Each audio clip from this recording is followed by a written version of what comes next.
नमस्कार दोस्तों, आप सभी का स्वागत है आपके अपने यूट्यूब चैनल ट्रिकी नंबर 1 में। दोस्तों, इस वीडियो में हम लोग जनरल अवेयरनेस के बारे में बात करेंगे, सामान्य जागरूकता के बारे में। दोस्तों, ये chapter UP triple S C paid exam में 10 नंबर का आता है, तो आप लोग इस वीडियो को लास्ट तक देख लीजिएगा। यहाँ पर हम सभी यूपी ट्रिपल एस सी द्वारा पूछे गए प्रश्नों के बारे में बात करेंगे, जो कि प्रीवियस ईयर के पेपर में पूछे गए हैं। और यदि आप लोग इस चैनल पर पहली बार आए हैं तो आप लोग चैनल को सब्सक्राइब भी कर लीजिएगा। तो यहाँ पर हम लोग स्टार्ट करेंगे, ठीक है। देखिएगा, भारत के पड़ोसी देश, इससे संबंधित जो भी प्रश्न आपके पेपर में पूछा गया है उसके बारे में यहाँ पर हम लोग बात करेंगे, ठीक है। इनमें से कौन नेपाल की प्रथम महिला राष्ट्रपति हैं? करेक्ट आंसर आपका ऑप्शन नंबर बी हो जाएगा, विद्या देवी भंडारी। इसके बाद आप लोग यहाँ पर देखेंगे कि अक्टूबर 2015 में कम्युनिस्ट नेता विद्या देवी भंडारी नेपाल की पहली महिला राष्ट्रपति चुनी गई। उन्होंने वर्ष 2008 में चुने गए राष्ट्रपति रामवरण यादव का स्थान लिया, जिन्हें नेपाल के गणराज्य घोषित होने के बाद पहले राष्ट्रपति के रूप में चुना गया था। मार्च 2018 में विद्या देवी भंडारी को लगातार दूसरे कार्यकाल के लिए पुनः राष्ट्रपति चुना गया। इसके बाद आप लोग यहाँ पर देखिएगा, लिखा हुआ है देश, राजधानी एवं मुद्रा। यहाँ पर आपका पहला है कि नेपाल के राष्ट्रगान के रचयिता कौन हैं? Correct answer option number C हो जाएगा, पी.के. रॉय, प्रदीप कुमार रॉय। आगे देखिएगा, प्रश्न आपका है कि निम्न में से किस देश को थंडर ड्रैगन की भूमिका के नाम से जाना जाता है? Correct answer option number C हो जाएगा, भूटान को जानते हैं। ये प्रश्न आपके पेट के एग्ज़ाम में पूछा गया है। इस वीडियो में हम लोग प्रीवियस ईयर में यूपी ट्रिपल एस सी आयोग द्वारा पूछे गए सभी प्रश्नों के बारे में बात करेंगे, और ये वीडियो आपके सभी एग्ज़ाम के लिए इम्पॉर्टेंट है, चाहे आप किसी भी एग्ज़ाम की तैयारी कर रहे हो। आगे देखिएगा, अगला प्रश्न आपका है कि निम्नलिखित में से कौन सा शहर पश्चिमी ऑस्ट्रेलिया की राजधानी है? करेक्ट आंसर ऑप्शन बी हो जाएगा, पर्थ। पश्चिमी ऑस्ट्रेलिया की राजधानी पर्थ है। ब्रिस्बेन क्वींसलैंड की राजधानी है। होबार्ट तस्मानिया की राजधानी है।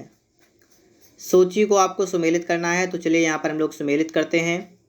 यहाँ पर आपको देखना है और बताना है, मिलान करना है, ठीक है। देखिए, तंजानिया की राजधानी की बात करेंगे अगर हम लोग तो क्या होगी? डोडोमा। Kenya Nairobi. नामीबिया की होगी विंडहॉक। मोरक्को की रबात। तो यहाँ पर अगर हम बात करेंगे कौन सा आपका विकल्प बिल्कुल सही है, तो आप बताएंगे आपका यहाँ पर ऑप्शन नंबर ए हो जाएगा, ठीक है। इसके बाद आगे देखिएगा, अगला प्रश्न आपका है कि अबू धाबी किसकी राजधानी है? अबू धाबी किसकी है? यूनाइटेड अरब अमीरात की राजधानी है। यूएई की राजधानी क्या है? Abu Dhabi. अगला प्रश्न देखिए, माले किसकी राजधानी है? तो माले मालदीव की राजधानी है। यहाँ पर आपका बी ऑप्शन बनेगा। अगला प्रश्न आपका है, स्वीडन की राजधानी का नाम क्या है? आप बताएंगे स्टॉकहोम। अगला प्रश्न देखिएगा, निम्नलिखित में से कौन सा देश कुल क्षेत्रफल की दृष्टि से विश्व में 5वें स्थान पर है? 5वें पर पूछा गया तो आप क्या बताएंगे? ब्राज़ील नंबर 5 पर है। भारत नंबर 7 पर है क्षेत्रफल के अनुसार। यह आपको यहाँ बताया गया है कि 5वें स्थान पर ब्राज़ील है, और आपको बताया गया है कि सबसे बड़े स्थान पर, मतलब देखिए सबसे बड़े देशों में देखेंगे, नंबर 1 पर रूस है, number 2 Canada, number 3 America, number 4 चीन, नंबर 5 पर ब्राज़ील, नंबर 6 पर ऑस्ट्रेलिया, नंबर 7 पर भारत। तो आपको भारत का भी याद रखना है। इसके बाद आगे देखिएगा, अगला प्रश्न आपसे कहा गया है कि हाल ही में WHO द्वारा किस देश को मलेरिया मुक्त घोषित किया गया है? कौन सा देश है? आप बताएंगे श्रीलंका को, ठीक है। आगे देखिएगा, वर्ष 2016 में विश्व स्वास्थ्य संगठन द्वारा श्रीलंका को मलेरिया मुक्त घोषित कर दिया गया। और अगर बात करेंगे आगे देखिएगा आप लोग, 18 में बात करेंगे तो कौन कौन है? पराग्वे उज्बेकिस्तान है, और 19 में अल्जीरिया अर्जेंटीना, और 2021 का याद रखिएगा आप लोग, चाइना बहुत इंपॉर्टेंट है, और अल सल्वाडोर। तो चाइना का नाम आपको अच्छी तरीके से यहाँ पर याद रखना है, ठीक है। इसके बाद आगे देखेंगे हम लोग, अगला प्रश्न आपका यहाँ पर लिखा हुआ है कि यूनाइटेड किंगडम इंग्लैंड के वर्तमान प्रधानमंत्री कौन हैं? यहाँ पर आप क्या बताएंगे, आप बताएंगे थेरेसा, ठीक है। लेकिन दोस्तों यहाँ पर ये प्रश्न जो आपका है ये 2016 का है, ठीक है। और यहाँ पर आप देखिएगा लिखा हुआ है कि थेरेसा में जो है ये जुलाई 2016 से 19 तक रही थी सिर्फ, और यहाँ यूके की दूसरी महिला प्रधानमंत्री हैं। यूके की मार्गरेट थैचर को देश की पहली महिला प्रधानमंत्री बनने का गौरव प्राप्त है। 1979 से नवंबर 1990 तक यूके की प्रधानमंत्री रहीं, और जुलाई 2019 में बोरिस जॉनसन इंग्लैंड के प्रधानमंत्री चुने गए। कौन? Boris Johnson. तो 2019 के बाद की बात यह है, तो 2019 के बाद आपका याद रखना है आपको है, कौन है, क्या लिखा हुआ है, बोरिस जॉनसन। भारत के राज्य तथा केंद्र शासित प्रदेश पणजी किस भारतीय राज्य की राजधानी है? पणजी की बात करेंगे, आप बताएंगे गोवा। यहाँ पर आप देखेंगे लिखा हुआ है कि अंडमान और निकोबार द्वीप समूह भारत का एक संघ शासित प्रदेश है। निकोबार में द्वीपों की संख्या क्या है? देखिए निकोबार में द्वीपों की संख्या है 22, लेकिन 22 ऑप्शन नहीं है, तो आप यहाँ पर 19 को लगा सकते हैं, ठीक है। यही बात यहाँ पर बताई गई है कि अंडमान निकोबार में बंगाल की खाड़ी में है, पहली बात। तो इसमें टोटल द्वीप की बात करेंगे तो 836 हैं, जिनमें से 22 मुख्य द्वीप हैं जो कि निकोबार द्वीप समूह में हैं। 22 विकल्प में 22 नहीं है, इसलिए उन्होंने बी मान लिया, मतलब वही 19 मान लिया, ठीक है। यहाँ पर आप देखिएगा प्रश्न आपका है कि ढलाई और उनाकोटी ये किस राज्य के ज़िले हैं? आप बताएंगे त्रिपुरा के ज़िले हैं, ठीक है। यहाँ पर आप देखिएगा वर्तमान में त्रिपुरा में कितने ज़िले हैं? 8 ज़िले हैं। जनसंख्या में सबसे बड़ा ज़िला त्रिपुरा है, पश्चिमी त्रिपुरा, और क्षेत्रफल में सबसे बड़ा ज़िला कौन सा है? धलाई। पोर्ट ब्लेयर किसकी राजधानी है? पोर्ट ब्लेयर अंडमान और निकोबार द्वीप समूह की राजधानी है, पोर्ट ब्लेयर। आगे देखिएगा आप लोग, यहाँ पर आपसे कहा गया है कि भारतीय मानक मेरिडियन 5 राज्यों के मध्य से गुजरता है, और आपसे कहा गया कौन सा राज्य शामिल नहीं है, तो आप बताएंगे बिहार शामिल नहीं है। तो कौन कौन से राज्य उनके बारे में बात करते हैं यहाँ पर हम लोग, आप यहाँ पर अच्छी तरीके से देख लीजिएगा। भारतीय मानक समय रेखा जो आपकी है मेरिडियन ग्रीनविच मीन टाइम, ये इससे 5.5 घंटा आगे है, सबसे पहली बात तो ये हो गई। भारतीय मानक समय रेखा 82.5 अंश, देख लीजिएगा 82 डिग्री 30 मिनट, ऐसे ही लिखा जाएगा, ठीक है। आपको कन्फ्यूज किया जाएगा, लिखा जाएगा 82 डिग्री 50, ठीक है। तो आप ये बिल्कुल नहीं लगाएंगे, आप अच्छी तरीके से देख लीजिएगा, ठीक है। पूर्वी देशांतर को भी आपको देखना है, और ये कहाँ पर है? प्रयागराज के समीप है, नैनी स्थान, ठीक है। प्रयागराज मिर्जापुर के समीप में है नैनी, तो वहाँ से निकली है। और भारतीय मानक समय रेखा की यामोत्तर रेखा जो है ये भारत के 5 राज्यों से गुजरती है, उत्तर प्रदेश, मध्य प्रदेश, छत्तीसगढ़, ओडिशा और आंध्र प्रदेश। इन 5 के आपको नाम भी याद रखने हैं। आगे देखिएगा, इसके बाद में आपसे क्या कहा गया है कि भारत का कौन सा संघ राज्य क्षेत्र आकार में सबसे बड़ा है? आकार में सबसे बड़ा की बात की गई है, तो यहाँ पर आप बताएंगे, देखिए इनमें से आपको बताना है, तो इनमें से तो आपका हो जाएगा पांडिचेरी। लेकिन अगर हम वर्तमान में बात करें कि सर्वाधिक क्षेत्रफल वाला केंद्र शासित प्रदेश कौन सा है, तो आप क्या बताएंगे? आप बताएंगे जम्मू कश्मीर नंबर 2 पर आएगा, आप बताएंगे लद्दाख, ठीक है। लद्दाख सबसे ज़्यादा इसका क्षेत्रफल हो गया है, ठीक है। यहाँ पर आप देखिएगा दिए गए विकल्प में क्या होगा? पांडिचेरी, ठीक है। जनगणना 2011 के अनुसार अगर हम बात कर लें तो आप बताएंगे कि सबसे ज़्यादा चंडीगढ़, 1 मिनट रुकिएगा, पांडिचेरी आपका आएगा, ठीक है, क्योंकि 490 किलोमीटर है। लेकिन अगर यहाँ पर हम देखें भारत का सर्वाधिक क्षेत्रफल वाला केंद्र शासित प्रदेश लद्दाख है, जबकि जम्मू कश्मीर नंबर 2 पर आता है। तो नंबर 1 वाला आपको याद रखना है वर्तमान की बात करें तो। यहाँ पर आप देखेंगे तो यहाँ पर भी ऐसा प्रश्न आपका है कि सर्वाधिक बड़ा आकार किसका है इनमें से, तो आप बताएंगे। यहाँ पर देखिएगा, देखिए यहाँ पर जिस टाइम में आपका ये प्रश्न पूछा गया था 2016 में, तब तो आपका पांडिचेरी ही था, ठीक है। लेकिन जब ये कुछ राज्यों का विभाजन हुआ है, कुछ नए राज्य बने हैं, तब से इसका डाटा थोड़ा चेंज हो गया है। पहले तो आपका देखिए पुदुचेरी ही था, 490 वर्ग किलोमीटर क्षेत्रफल। लेकिन यहाँ पर आप देखिएगा, ठीक है, यहाँ पर आप देखेंगे वर्तमान में दादरा नगर हवेली दमन द्वीप का विलय करके केंद्र शासित प्रदेश दादरा नगर हवेली और दमन द्वीप कर दिया गया है, और जिसका कुल क्षेत्रफल कितना हो गया? 491, और उसका कितना? 490 है। तो ये तो उससे ज़्यादा हो गया, लेकिन लद्दाख का सबसे ज़्यादा है, ठीक है। आगे देखिएगा, यहाँ पर आपसे कहा गया है कि देखिए ये प्रश्न पेट के एग्जाम में आया हुआ भी है, केंद्र शासित प्रदेश लक्षद्वीप की आधिकारिक भाषा निम्न में से क्या है? आधिकारिक भाषा की बात की गई है, आप बताएंगे मलयालम। आगे देखिएगा, भारत का पहला राष्ट्रीय खेल विश्वविद्यालय जो है किस राज्य में स्थापित किया गया है? किस राज्य में स्थापित किया गया है? तो आप क्या बताएंगे? मणिपुर में स्थापित किया गया है। स्थापना देख लीजिएगा। रामनाथ कोविंद ने जून 2018 में मणिपुर में देश के पहले राष्ट्रीय खेल विश्वविद्यालय की स्थापना के लिए राष्ट्रीय खेल विश्वविद्यालय अध्यादेश 2018 को मंजूरी दी थी। यह खेल एवं शारीरिक शिक्षा के क्षेत्र में भारत सरकार द्वारा स्थापित पहला केंद्रीय विश्वविद्यालय है।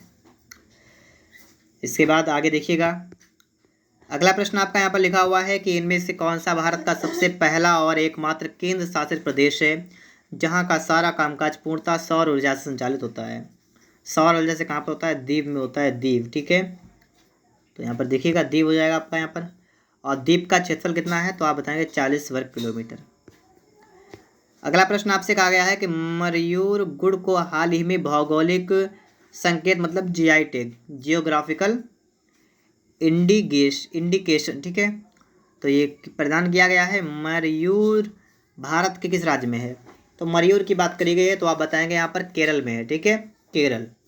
जीआई टैग अगर आपसे कहा जाए कितने वर्ष के लिए मिलता है तो आप बताएंगे 10 वर्ष के लिए। ठीक है, और यहाँ पर आप देख सकते हैं केरल के इडुक्की जिले में मिलने वाले मयूर गुड़ को 2019 में भौगोलिक संकेतक मतलब जियोग्राफिकल इंडिकेशन प्रदान किया गया। जीआई टैग या पहचान ऐसी वस्तु या उत्पाद को प्रदान किया जाता है जो किसी विशिष्ट क्षेत्र का प्रतिनिधित्व करती है या तो किसी विशिष्ट स्थान पर पाई जाती है। यहाँ पर आप लोग देखेंगे प्रश्न आपका है कि सिरसी सुपारी पहली एरेका नट है जिसे भौगोलिक संकेतक जीआई टैग प्राप्त हुआ है। तो आपसे कहा गया सिरसी सुपारी कहाँ मिलती है? आप बताएंगे कर्नाटक। ठीक है, कर्नाटक में। आगे देखिएगा, भारतीय संसद, और यहाँ पर आपसे कहा गया राज्यसभा, लोकसभा, विधानसभा और विधान परिषद। ठीक है, तो इसको देखिएगा, यहाँ पर हम लोग देखेंगे। प्रश्न आपका है कि निम्नलिखित में से किसने 30 मई 2019 को अरुणाचल प्रदेश के मुख्यमंत्री के रूप में शपथ ली है? आप बताएंगे पेमा खांडू। 29 मई 2019 को अरुणाचल प्रदेश के मुख्यमंत्री के रूप में पेमा खांडू को राज्यपाल ब्रिगेडियर बीडी मिश्रा ने शपथ दिलाए। और प्रश्न में 30 मई है जो गलत है, मतलब 29 में होगा। ठीक है, आगे देखिएगा, 2019 में किसने हरियाणा के मुख्यमंत्री के रूप में दूसरी बार शपथ ली है? आप बताएंगे क्या? मनोहर लाल खट्टर ने। अगला प्रश्न देखिएगा, कर्नाटक के वर्तमान राज्यपाल कौन है? तो आप बताएंगे वजुभाई रुदभाई वाला। ठीक है, बी ऑप्शन आपका बनेगा। और यहाँ पर देखिएगा आप लोग, वर्तमान में कर्नाटक के गवर्नर कौन? थावरचंद गहलोत। वर्तमान के बाद, ठीक है, देखिए प्रश्न जब पूछा गया था 2016 में तब तो ये थे, लेकिन वर्तमान में थावरचंद गहलोत हैं। अच्छी तरीके से आप ध्यान रखिएगा, थावरचंद गहलोत वर्तमान में। ठीक है, यहाँ पर देखिए पेट के एग्जाम में पूछा गया है हिंदी दिवस कब मनाते हैं? आप बताएंगे 14 सितंबर को हिंदी दिवस मनाते हैं। और यहाँ पर देखिएगा हिंदी दिवस प्रतिवर्ष 14 सितंबर को मनाते हैं। आधिकारिक रूप से पहला हिंदी दिवस जो है 1953 में मनाया गया था। अगला प्रश्न है, विश्व में संयुक्त राष्ट्र दिवस कब मनाया जाता है? आप बताएंगे 24 अक्टूबर को। और ये प्रश्न भी आपके एग्जाम में पूछा गया है पेट के एग्जाम में। इसका मतलब क्या है? इसका मतलब है एक दिवस आपके एग्जाम में आने की पूरी संभावना है। ठीक है, क्योंकि दोनों मतलब जो आपके शिफ्ट थी दोनों पूछा गया, एक तो फर्स्ट शिफ्ट में था, एक सेकंड शिफ्ट में, मतलब चांस बन रहे हैं अच्छी तरीके से आने के। यहाँ पर आप देख सकते हैं कि 24 अक्टूबर 1945 को संयुक्त राष्ट्र की स्थापना की गई थी। अगला प्रश्न आपका है कि निम्नलिखित में से किस देश में 31 अगस्त को स्वतंत्रता दिवस मनाया जाता है? 31 अगस्त को स्वतंत्रता दिवस मनाया जाता है। आपसे पूछा यह गया है कहाँ पर, तो आप क्या बताएंगे? इनमें से सभी, मतलब ट्रिनिडाड व टोबैगो, मलेशिया, किर्गिस्तान, इन सभी में। ठीक है, इसके बाद आप आगे देखेंगे। अगला प्रश्न आपका यहाँ पर देखिएगा लिखा हुआ है, क्या यहाँ पर लिखा है कि निम्नलिखित में से किस वर्ष को संयुक्त राष्ट्र द्वारा स्वदेशी भाषाओं का अंतर्राष्ट्रीय वर्ष के रूप में घोषित किया गया था? तो कौन सा वर्ष था आपको यहाँ पर ये बताना है। तो आप यहाँ पर बताएंगे 2019। ठीक है, 2019। आगे देखिएगा, इसके बाद में प्रश्न आपका है कि भारत में राष्ट्रीय उपभोक्ता दिवस कब मनाया जाता है? आप बताएंगे 24 दिसंबर को। 24 दिसंबर। भारत में राष्ट्रीय उपभोक्ता दिवस जो है 24 दिसंबर को मनाते हैं, और विश्व उपभोक्ता अधिकार दिवस 15 मार्च को। दोनों डेट याद रखिएगा। ठीक है, यहाँ पर देखिए उल्लेखनीय है कि 24 दिसंबर को ही वर्ष 1986 में उपभोक्ता संरक्षण अधिनियम अधिनियमित हुआ था। आगे आप लोग यहाँ पर देखेंगे लिखा हुआ है कि संयुक्त राष्ट्र महासभा द्वारा पारित प्रस्ताव के अनुसार 24 जनवरी 2019 को पहला कौन सा अंतर्राष्ट्रीय दिवस मनाया गया था? 24 जनवरी को। तो 24 जनवरी की बात करेंगे तो आप बताएंगे शिक्षा। ठीक है, कौन सा? पहला शिक्षा का अंतर्राष्ट्रीय दिवस मनाया गया था 24 जनवरी 2019 को। इसके बाद आगे देखिएगा, यहाँ पर देखिएगा आप लोग, लिखा है कि भारत में 30 जनवरी को किस दिवस के रूप में मनाया जाता है। 30 जनवरी को आपको सभी को पता होगा शहीद दिवस मनाते हैं, शहीद दिवस, ठीक है। यहाँ पर आप देखिएगा अभी कि भारत में प्रत्येक वर्ष 30 जनवरी को शहीद दिवस के रूप में मनाया जाता है, क्योंकि 30 जनवरी 1948 को नाथूराम गोडसे ने राष्ट्रपिता महात्मा गांधी को गोली मारकर हत्या कर दी थी। अगला प्रश्न आपका यहाँ पर है कि नीचे कुछ तिथियाँ दे रखी हैं, इनमें देखना आपको सही मिलान जिसका नहीं है वो आपको बताना है कि कौन सा है। अंतर्राष्ट्रीय योग दिवस 21 जून आपका बिल्कुल सही है। विश्व स्वास्थ्य दिवस 7 अप्रैल सही है। विश्व पृथ्वी दिवस 22 अप्रैल। विश्व जल दिवस की अगर बात करेंगे तो आप बताएंगे 22 मार्च, ठीक है, 22 मार्च। अंतर्राष्ट्रीय जैव विविधता दिवस ये आपका 1 मई नहीं है, आपका है 22 मई, ठीक है, 22 मई, ध्यान रखेंगे आप लोग यहाँ पर। और 1 मई को लेबर डे है, मजदूर दिवस। यहाँ पर आप देख लीजिएगा वही बात लिखी हुई है, ठीक है। 22 मई को अंतर्राष्ट्रीय जैव विविधता दिवस। यहाँ पर आपसे कहा है कि 2018 में पंचायती राज की कौन सी सालगिरह मनाई गई है। 2018 में कौन सी है आप बताएंगे 25वीं, ठीक है। यहाँ पर आप देख सकते हैं पंचायती राज व्यवस्था में ग्राम पंचायत, क्षेत्र पंचायत, जिला पंचायत आते हैं। पंचायती व्यवस्था कौन सी ली गई है तो बलवंत राय मेहता समिति है, ठीक है, जो कि त्रिस्तरीय थी। और यहाँ पर देखेंगे आप कि यह व्यवस्था ग्रामीण जनता को लोकतंत्र में प्रभावी भागीदार का एक माध्यम है। 24 अप्रैल 1993 को इसे संवैधानिक दर्जा प्राप्त हुआ था। 24 अप्रैल 2018 को देश भर में पंचायती राज की 25वीं वर्षगांठ मनाई गई। आपसे कहा जाए अगर पंचायती राज दिवस कब मनाते हैं तो आप बताएंगे 24 अप्रैल को मनाते हैं। अगला आपका यहाँ पर लिखा हुआ है कि वन्य जीव सप्ताह कब मनाया जाता है। वन्य जीव सप्ताह अगर आपसे कहा जाए तो आप बताएंगे 2 से 8 अक्टूबर, 2 से 8 अक्टूबर, याद रखिएगा, ठीक है। और इसके बाद देखिए विश्व वन्य जीव दिवस 3 मार्च। विश्व बाघ दिवस, वर्ल्ड टाइगर डे कब मनाया जाता है। टाइगर डे की बात करेंगे 29 जुलाई को, 29 जुलाई को विश्व बाघ दिवस मनाया जाता है। पूरे विश्व में बाघों की तेजी से घटती आबादी के प्रति संरक्षण के लिए जागरूकता को बढ़ाने के लिए 29 जुलाई 2010 को रूस के सेंट पीटर्सबर्ग में बाघ सम्मेलन में प्रतिवर्ष 29 जुलाई को विश्व बाघ दिवस मनाने का फैसला लिया गया है, ठीक है। तो आप बताएंगे 29 जुलाई को। यहाँ पर आपसे कहा गया है कि नीचे दिए गए महत्वपूर्ण घटनाएं और तिथियां हैं जिन्हें 2018 में मनाया गया था, इनमें से कौन सा सही मिलान नहीं है। देखिएगा विश्व रेड क्रॉस दिवस ये आपका 8 मार्च नहीं है, ये आपका है 8 मई, तो यही आपका गलत है। गोवा क्रांति दिवस 18 जून, बाल श्रम के खिलाफ विश्व दिवस 12 जून, संयुक्त राष्ट्र द्वारा पहला विश्व साइकिल दिवस 3 जून, ये सभी आपके सही हैं, ठीक है। तो विश्व रेड क्रॉस दिवस कब मनाते हैं 8 मई को। और 8 मार्च को क्या मनाते हैं, अंतर्राष्ट्रीय महिला दिवस मनाते हैं 8 मार्च को। अगला आपका प्रश्न है कि विश्व साक्षरता दिवस की बात करेंगे। साक्षरता दिवस की अगर बात करेंगे तो आप बताएंगे 8 सितंबर को, ठीक है, 8 सितंबर को। यहाँ पर आप देख सकते हैं कि 8 सितंबर को मनाते हैं। उल्लेखनीय है कि साक्षरता सतत विकास 4 लक्ष्य है और जिसका उद्देश्य समावेशी, क्षमतापूर्ण, गुणवत्तापूर्ण शिक्षा सुनिश्चित करना, आजीवन शैक्षणिक अवसर उपलब्ध कराना। पृथ्वी ओवरशूट दिवस 2018 कब था, तो ये आपका कब था आप बताएंगे 1 अगस्त, ठीक है, 1 अगस्त। आगे देखिएगा यहाँ पर आप देख सकते हैं कि 1 अगस्त 2018 को संपूर्ण विश्व में पृथ्वी ओवरशूट दिवस मनाया गया था। और वर्ष 2022 में 28 जुलाई को यह दिवस संपूर्ण विश्व में मनाया गया। मतलब 2022 में कब मनाया गया 28 जुलाई को, मतलब डेट आपकी चेंज होती रहती है। अंतर्राष्ट्रीय महिला दिवस 8 मार्च आपको पता है, ठीक है। यहाँ पर आप देखिए इसकी थीम देख लीजिएगा। थीम क्या है कि लिखा हुआ है gender equality today for a sustainable tomorrow. यह दिन महिलाओं को उनके सम्मान और अधिकारों के प्रति सचेत करने के लिए जाना जाता है।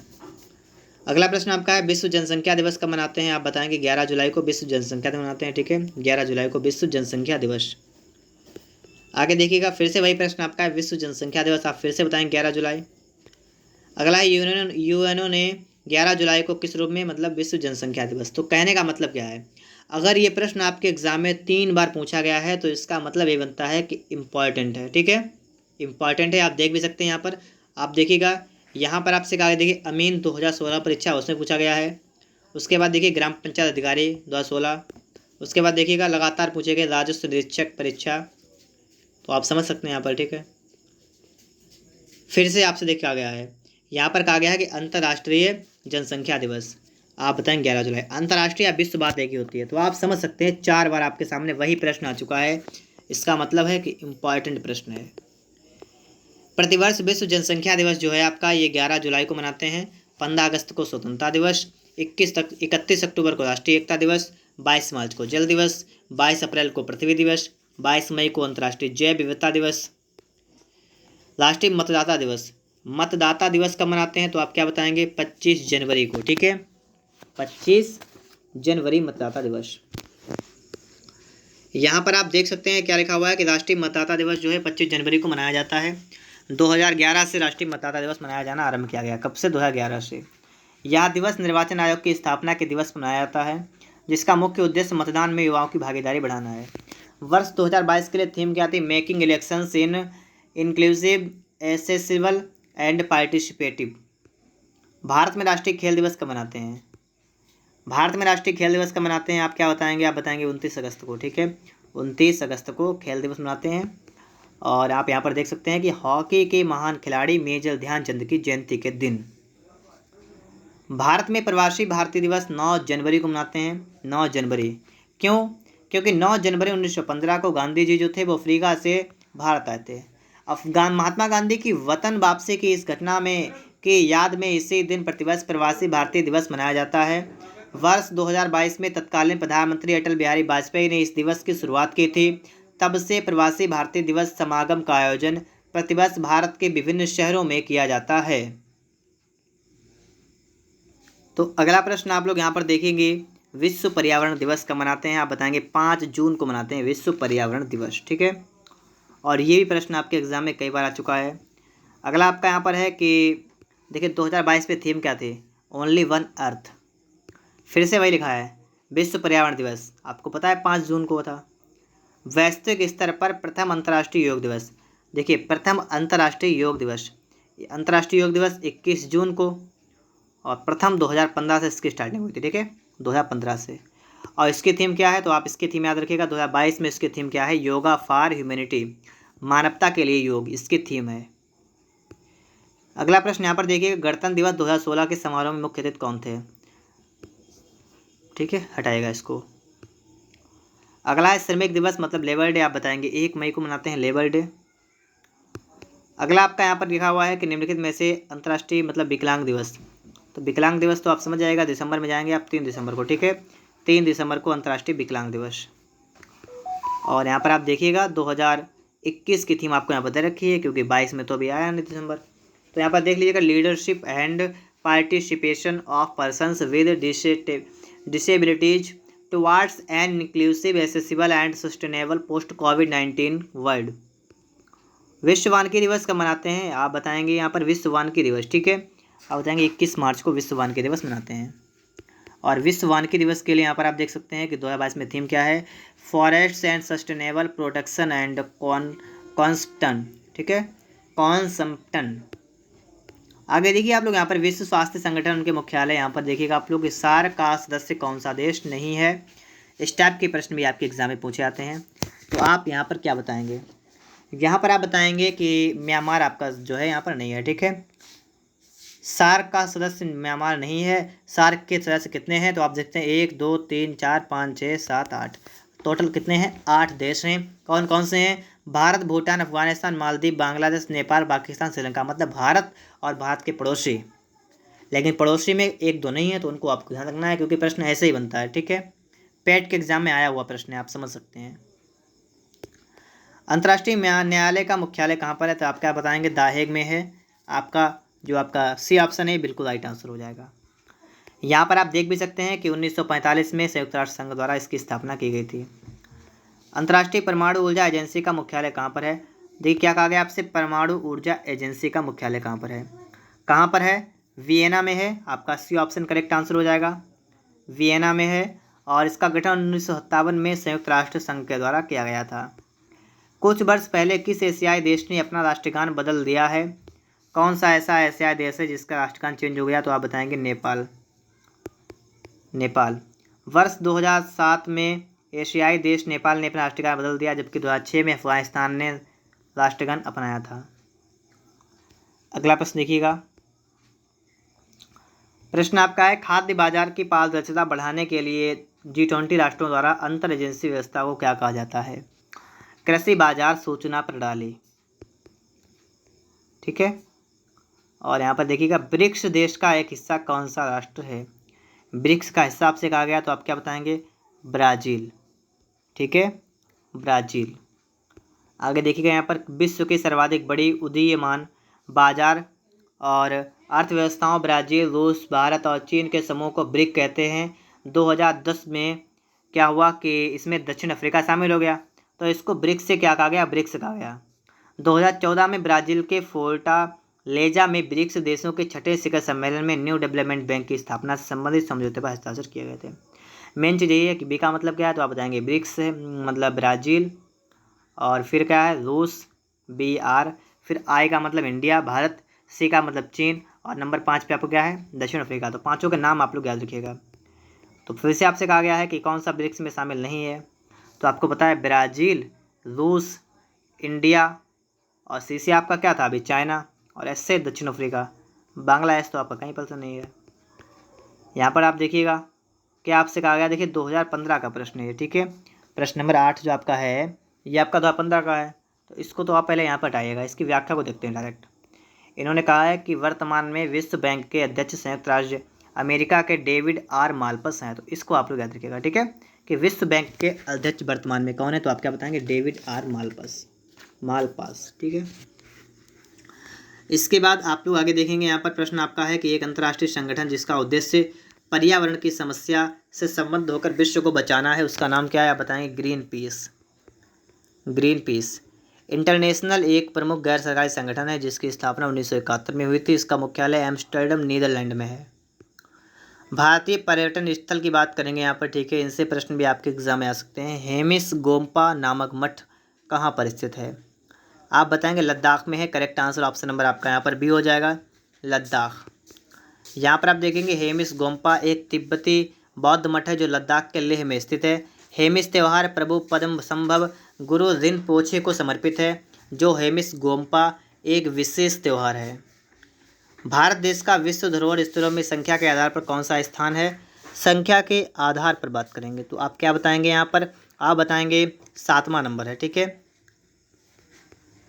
प्रश्नकाल में विश्व में भारत का विश्व धरोहर में संख्या के स्थान पर 7वां था, लेकिन वर्तमान में अगर बात कर लें तो स्थलों की संख्या जो है 40 हो गई है, और भारत का स्थान कौन सा है, 6ठा नंबर है। ये बात आप याद रखेंगे वर्तमान में, ठीक है। भारत की कला एवं संस्कृति की बात करेंगे यहाँ पर, ठीक है। इसको देखिएगा मधुबनी कला जो है कहाँ प्रसिद्ध है, तो ये बिहार की है, और कहाँ, तो आप बताएंगे यहाँ पर मिथिला, ठीक है, मिथिला बिहार। मधुबनी कला बिहार के मिथिलांचल मिथिला इलाके, मधुबनी, दरभंगा, नेपाल के कुछ इलाकों में प्रचलित शैली है। इस शैली के विषय मुख्यतः धार्मिक हैं और प्रायः इसमें चटक रंगों का प्रयोग किया जाता है। अगला प्रश्न आपसे कहा गया है कि कौन सी कला का अभ्यास भारतीय उपमहाद्वीप के मिथिला क्षेत्र में किया जाता है, आपको पता है मधुबनी कला, मतलब कि ये प्रश्न आपके लिए इम्पॉर्टेंट है, ठीक है। घूमर लोक नृत्य जो है किस राज्य का है, घूमर राजस्थान का है, ठीक है, घूमर। आगे आप देखिएगा तारा ताली, कालबेलिया, गढ़गौर, भवाई जो है ये सभी राजस्थान के हैं, ठीक है, और घूमर भी है। भारत कला भवन जो है ये कहाँ पर है, भारत कला भवन बनारस में है। यहाँ पर आप देख सकते हैं भारत कला भवन जो है बनारस में है। यह एक कला पुरातत्व संग्रहालय है, यह बनारस हिंदू विश्वविद्यालय के कैंपस में है। इसकी स्थापना 1920 में हुई थी। विश्वविख्यात कला मर्मज्ञ कलाविद पद्म विभूषण से सम्मानित राय कृष्ण दास को भारत कला भवन संग्रहालय के विकास का श्रेय जाता है। यहाँ पर आपका प्रश्न है भारतीय शास्त्रीय संगीत नृत्य को विदेशों में किसने लोकप्रिय किया था। विदेशों में लोकप्रिय करने की बात करेंगे तो आप बताएंगे उदय शंकर ने। यहाँ पर आप देख सकते हैं भारतीय शास्त्रीय नृत्य को उदय शंकर ने अपनी प्रतिभा के बल पर विदेशों में लोकप्रिय बनाया। इन्होंने अपने नृत्य में विविध परंपराओं व तकनीकों को शामिल किया। वर्ष 1900 में राजस्थान के उदयपुर में इनका जन्म हुआ था। ये पंडित रविशंकर के बड़े भाई हैं। भारत सरकार द्वारा इन्हें पद्म विभूषण से नवाजा गया था। इनकी मृत्यु 1977 में हुई थी। 13 ताली जो है ये कहाँ का लोक नृत्य है। 13 ताली की बात करेंगे तो आप यहाँ पर क्या बताएंगे, आप बताएंगे मध्य प्रदेश का है 13 ताली, मध्य प्रदेश, ठीक है। यहाँ पर आप देखिएगा प्रसिद्ध वादक उस्ताद बिंदा खान जो है इनके द्वारा बजाया जाने वाला वाद्य यंत्र कौन सा है, तो इन्होंने क्या बजाया, तो आप बताएंगे सारंगी, ठीक है। इसके बाद आगे यहाँ पर देखिए उस्ताद बिंदा खां जो हैं ये इन्होंने सारंगी वाद्य यंत्र था इनका। सारंगी वाद्य यंत्र का प्राचीन नाम क्या है? सारिंदा है, जो कालांतर में सारंगी के नाम से प्रचलित हुआ। आगे आपका प्रश्न लिखा हुआ है कि कौन सा मंदिर एलोरा महाराष्ट्र में स्थित एक प्राचीन हिंदू मंदिर है, चट्टानों को काट के बनाए गए सबसे बड़े मंदिरों में से एक है, तो उसका नाम क्या है? आप बताएंगे कैलाश। एलोरा के मंदिर महाराष्ट्र के औरंगाबाद जिले में स्थित हैं। इनमें से 34 गुफाएं हैं, जिसमें सबसे उल्लेखनीय एलोरा का कैलाश मंदिर है। भगवान शिव को समर्पित यह मंदिर चट्टानों को काटकर बनाया गया है।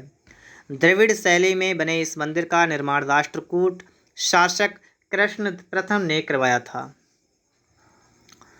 प्रश्न आपका यहाँ पर लिखा है कि प्रसिद्ध बांसुरी वादक हरिप्रसाद चौरसिया का जन्म कहाँ हुआ था? तो बांसुरी वादक हरिप्रसाद चौरसिया का जन्म कहाँ हुआ था? आप बताएंगे लोकनाथ, इलाहाबाद में हुआ था। प्रसिद्ध बांसुरी वादक हरिप्रसाद चौरसिया का जन्म जो है जुलाई 1938 में लोकनाथ, इलाहाबाद, प्रयागराज में हुआ था। भारत सरकार ने इन्हें 1992 में पद्म भूषण, 2000 में पद्म विभूषण से सम्मानित किया था। प्रश्न आपका यहाँ पर है कि मोहिनीअट्टम जो है ये किस राज्य का शास्त्रीय नृत्य है? तो आप बताएंगे मोहिनीअट्टम केरल का है, तो आपका यहाँ पर जो है बी ऑप्शन बनेगा, ठीक है, मोहिनीअट्टम केरल। आगे आप देख सकते हैं यहाँ पर कि मोहिनीअट्टम केरल का, ओडिसी ओडिशा का, यक्षगान कर्नाटक का, भरतनाट्यम तमिलनाडु का शास्त्रीय नृत्य है। ओणम किस राज्य का है? देखिए पेट के एग्जाम में आया भी था ओणम, तो आप क्या बताएंगे? केरल का है, ठीक है, केरल। यहाँ पर आप देख सकते हैं। अगला प्रश्न आपका है उस्ताद जाकिर हुसैन का संबंध संगीत के किस यंत्र है? उस्ताद जाकिर हुसैन तबला संबंधित है, तो आपका यहाँ पर बी ऑप्शन बिल्कुल राइट आंसर हो जाएगा, तबला। यहाँ पर आप देख सकते हैं उस्ताद जाकिर हुसैन तबला, पंडित रविशंकर सितार, अमजद अली खां सरोद, हरिप्रसाद चौरसिया बांसुरी, ये सभी जो हैं अपने अपने ज़माने के फेमस लोग हैं, तो इनको आप लोग याद रखिएगा, ठीक है। किस राज्य में ड्री त्यौहार मनाया जाता है? ड्री त्यौहार की बात करेंगे तो कौन सा राज्य हो जाएगा?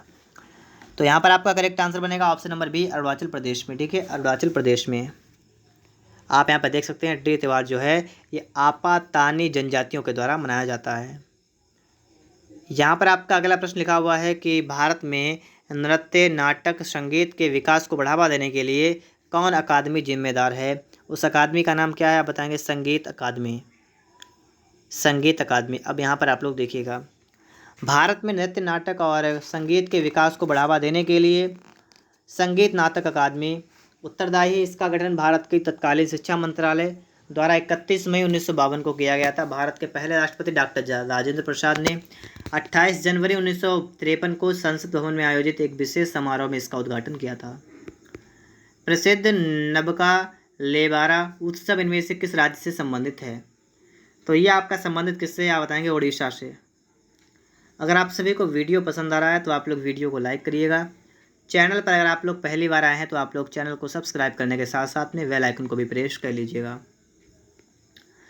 यहाँ पर आप देख सकते हैं कि ओडिशा में नबका लेबारा उत्सव मनाया जाता है। यह जगन्नाथ मंदिर से जुड़ा प्राचीन उत्सव है।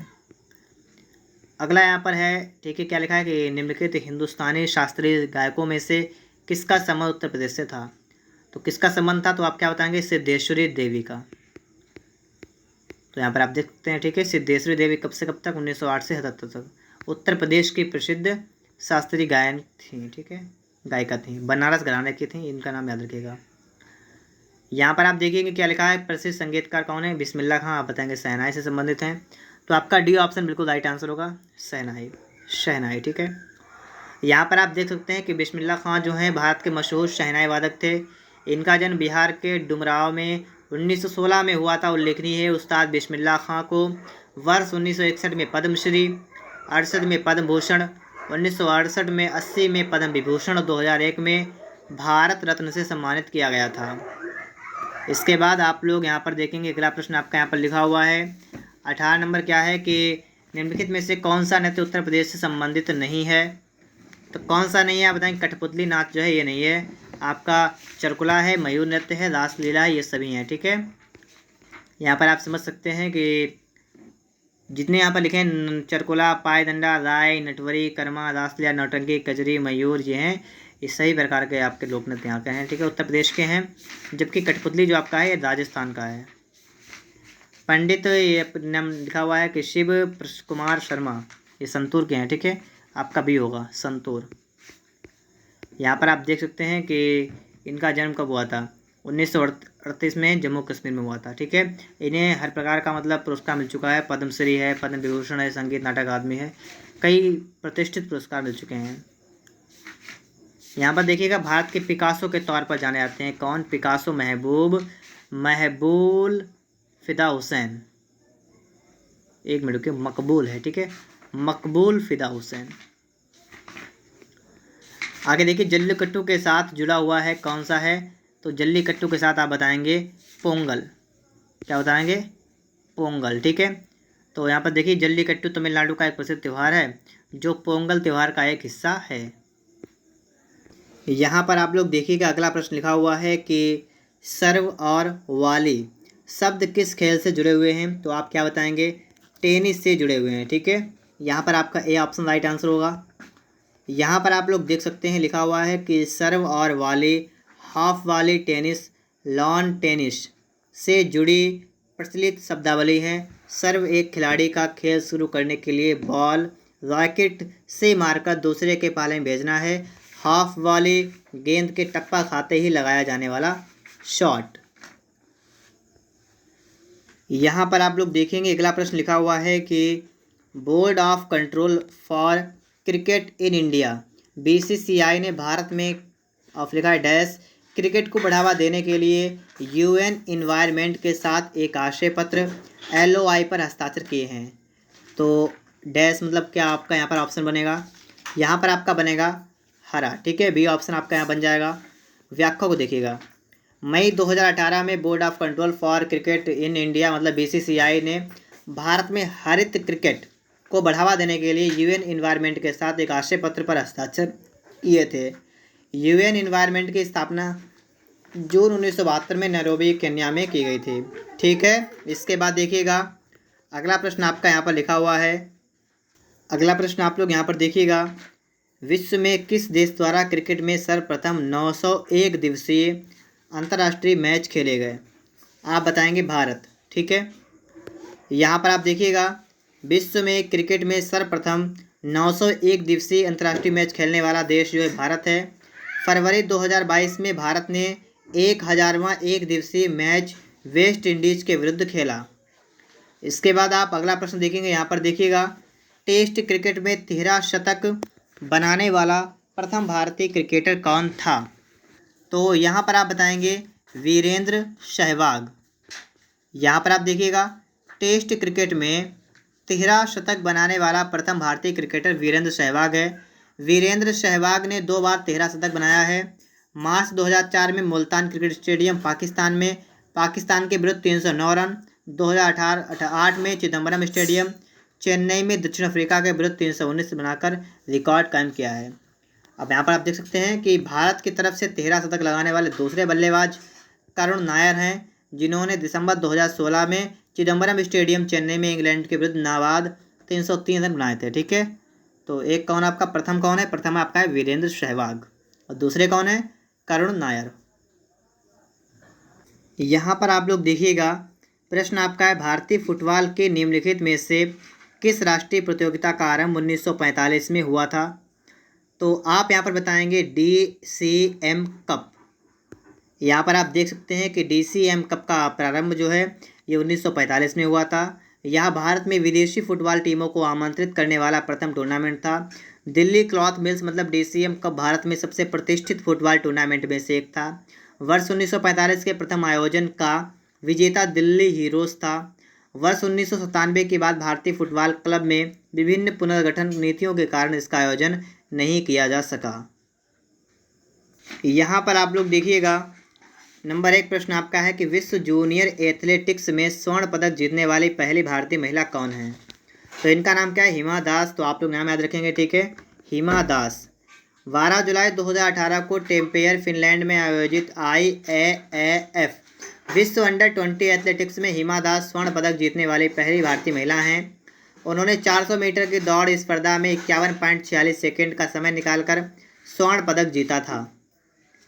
इसके बाद आप लोग अगला प्रश्न देखेंगे, यहाँ पर लिखा है कि प्रथम भारतीय महिला जिसने एशियाई खेल में 400 मीटर दौड़ में स्वर्ण पदक जीता, उसका नाम क्या है? तो आप यहाँ पर बताएंगे कमलजीत संधू। ठीक है, कमलजीत संधू। यहाँ पर आपका लिखा हुआ है कि भारत की पूर्व महिला एथलीट कमलजीत सिंह संधू एशियाई खेल में 400 मीटर दौड़ में स्वर्ण पदक जीतने वाली भारत की पहली महिला एथलीट हैं। इन्होंने 1970 में बैंकॉक में आयोजित एशियाई खेल में यह उपलब्धि हासिल की।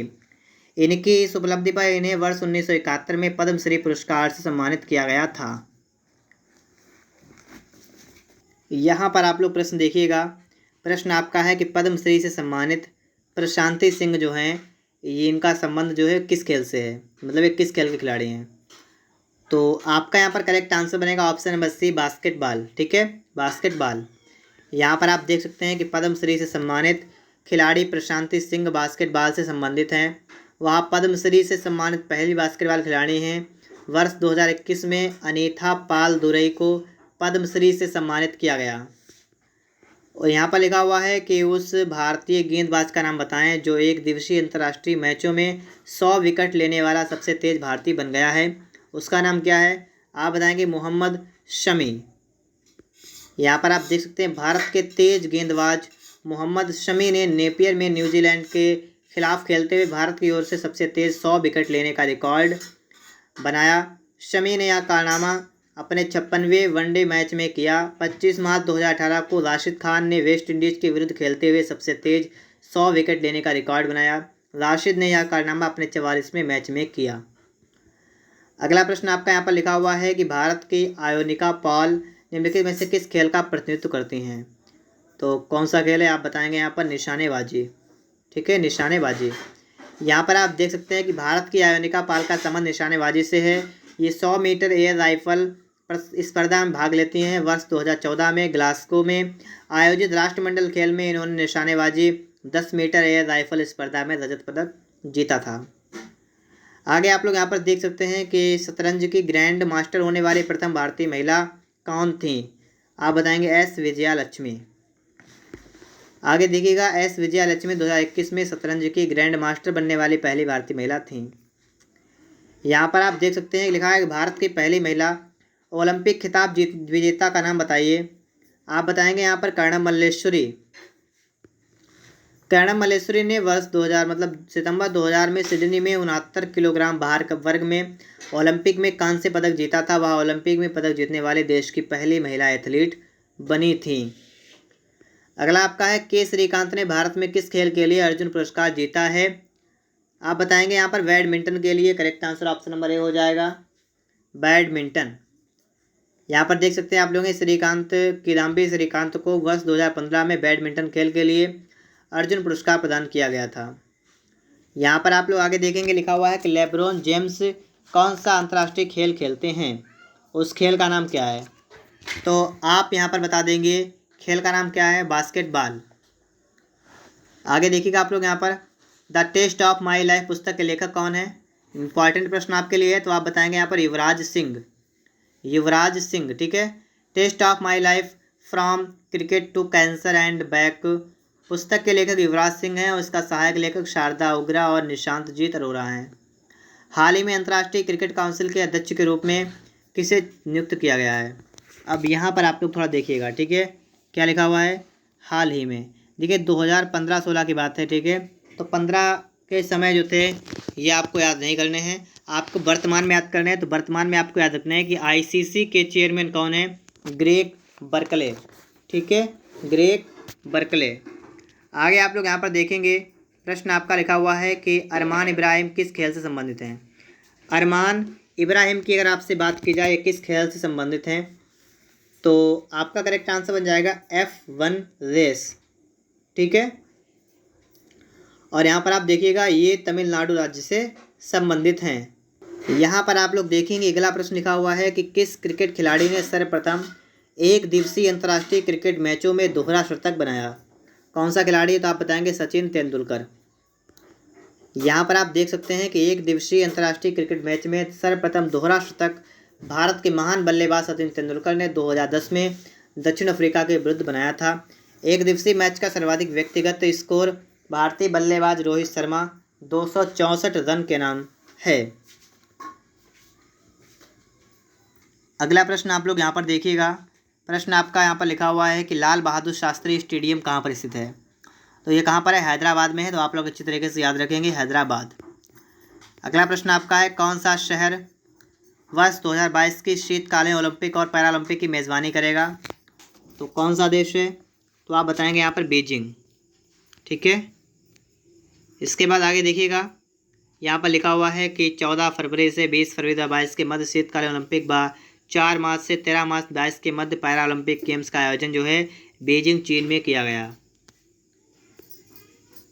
यहाँ पर आप लोग देखिएगा, अगला प्रश्न आपके लिए लिखा हुआ है कि भारत के इन पड़ोसी देशों में से कौन सा देश गलत तरीके से अपने राष्ट्रीय खेल से मेल खाता है। किस देश का राष्ट्रीय खेल क्या है, यहाँ पर आपसे ये पूछा गया है। आप देखेंगे अफगानिस्तान का बुजकशी बिल्कुल सही है, भूटान का तीरंदाजी बिल्कुल सही है, नेपाल का वॉलीबॉल ये भी सही है, ये आपका गलत है। ठीक है, यहाँ पर बी ऑप्शन आपका यहाँ पर गलत हो जाएगा, बांग्लादेश। यहाँ पर आप समझ सकते हैं कि बांग्लादेश का राष्ट्रीय खेल क्या है, कबड्डी, मतलब हा डूडू। कबड्डी कहाँ का है, बांग्लादेश का है। अफगानिस्तान का बुजकशी, भूटान का तीरंदाजी, नेपाल का वॉलीबॉल, श्रीलंका का वॉलीबॉल और पाकिस्तान का हॉकी, भारत का हॉकी। तो आपको ये सभी ध्यान रखने हैं। अगला प्रश्न आपका है, एडमिरल कप जो है किससे संबंधित है। एडमिरल कप की बात करेंगे, आप बताएंगे नौकायन से संबंधित है एडमिरल कप। ठीक है, आप यहाँ पर देख भी सकते हैं कि एडमिरल कप जो है नौकायन मतलब नौका दौड़ से संबंधित है। एडमिरल कप का प्रारंभ जो है 1957 में किया गया था। यहाँ पर आप लोग देखेंगे, अगला प्रश्न आपका है कि किस भारतीय खिलाड़ी, महिला खिलाड़ी ने प्रथम बार ओलंपिक खेलों में पदक जीता था। पहली बार की बात करेंगे, आप बताएंगे कर्णम मल्लेश्वरी ने जीता था। और इनके बारे में बिल्कुल डिटेल्स यहाँ पर हम लोग समझते हैं। ठीक है, देखिएगा, भारत की भारोत्तोलक खिलाड़ी कर्णम मल्लेश्वरी किसी भी ओलंपिक ने भारत के लिए कोई भी पदक जीतने वाली पहली महिला थी।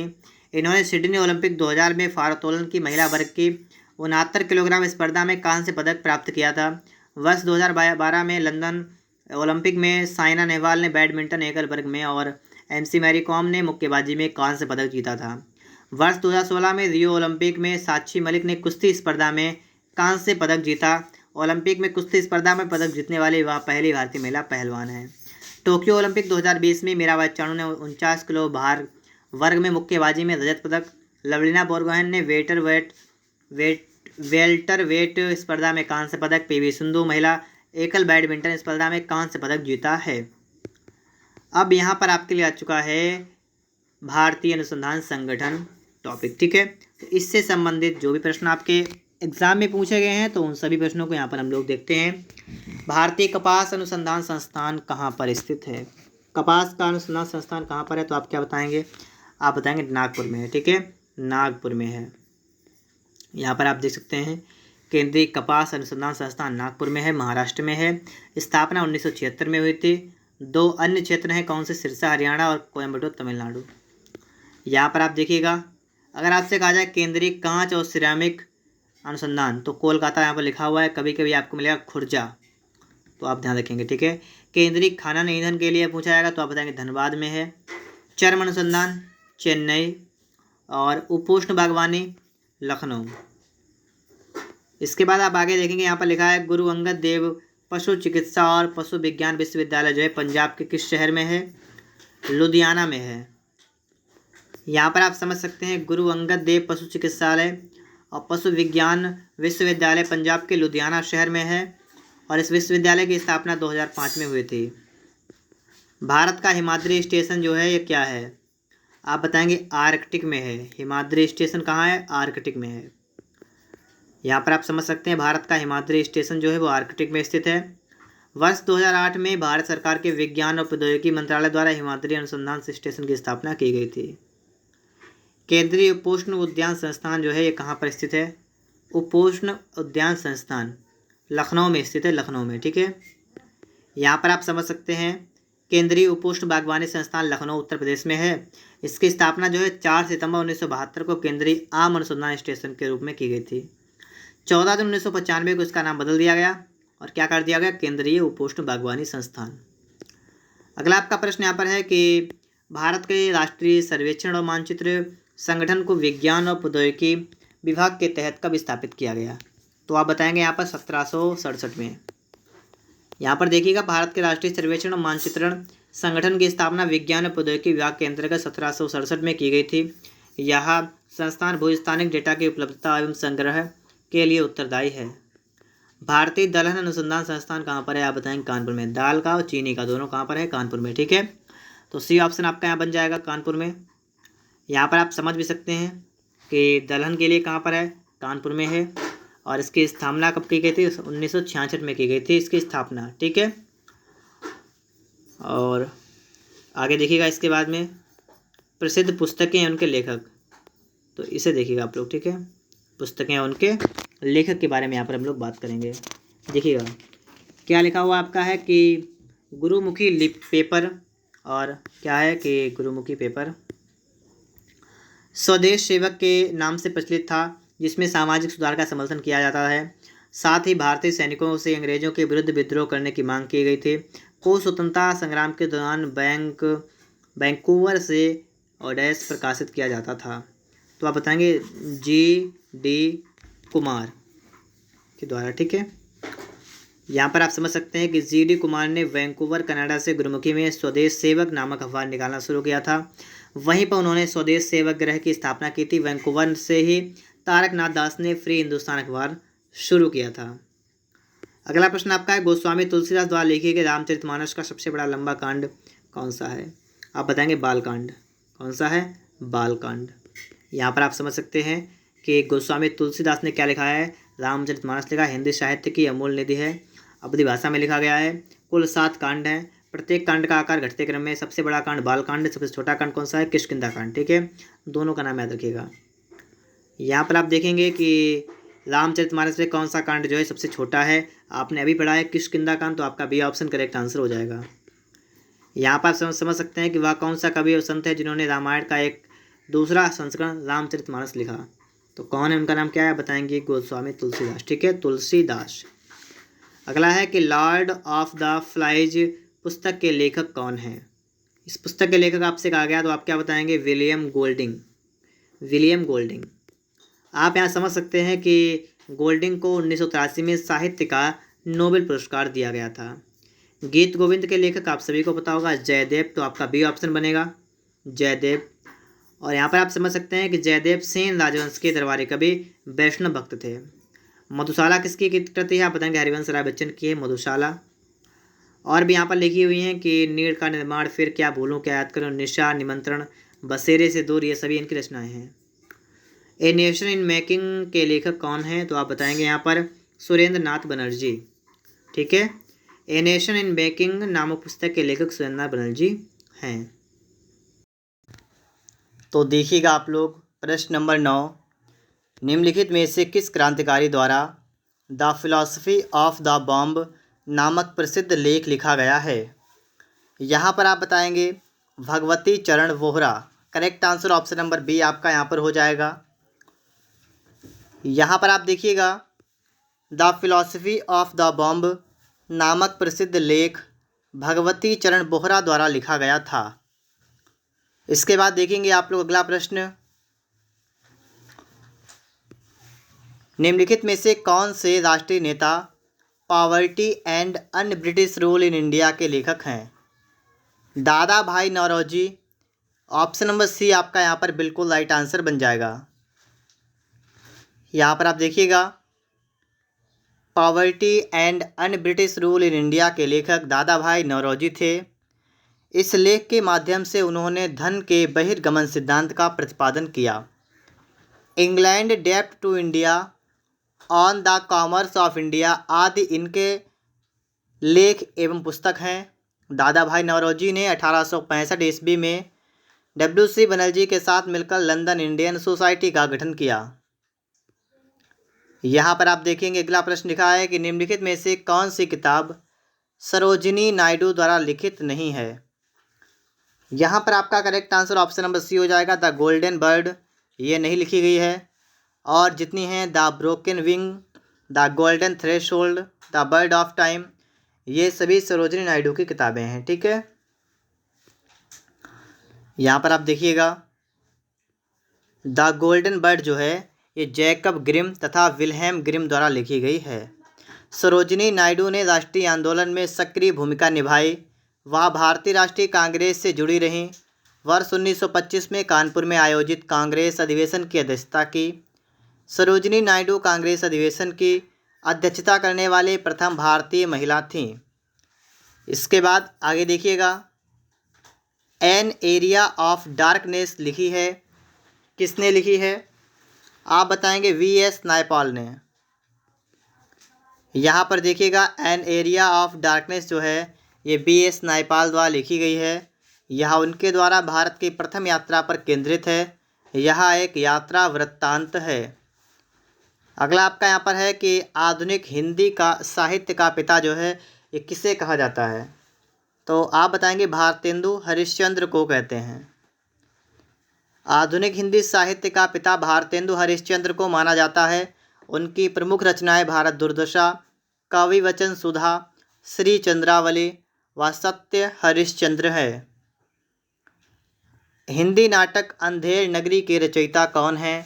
अंधेर नगरी के रचयिता हैं भारतेंदु हरिश्चंद्र। ठीक है, तो आपका यहाँ पर बी ऑप्शन बिल्कुल राइट आंसर बन जाएगा। ठीक है, ऑप्शन नंबर बी। आगे आप लोग यहाँ पर देखेंगे, यहाँ पर आप लोग देखेंगे हिंदी नाटक अंधेर नगरी के रचयिता प्रसिद्ध हिंदी साहित्यकार भारतेंदु हरिश्चंद्र हैं। भारतेंदु हरिश्चंद्र का जन्म वाराणसी में हुआ था।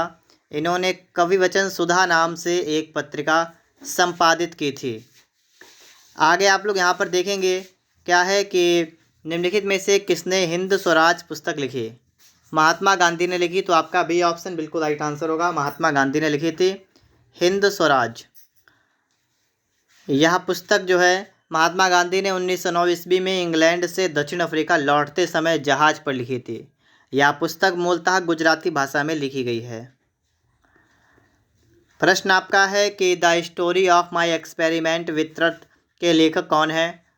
तो यहाँ पर आपका करेक्ट आंसर बनेगा ऑप्शन नंबर डी, मोहनदास के गांधी। ठीक है, एक मिनट रुकिएगा। द स्टोरी ऑफ क्या लिखा हुआ है? The story of my experiments with truth के लेखक कौन हैं? ठीक है, मोहनदास के गांधी। ठीक है, ये आपका राइट आंसर होगा, मतलब महात्मा गांधी। ठीक है, मोहनदास करमचंद गांधी।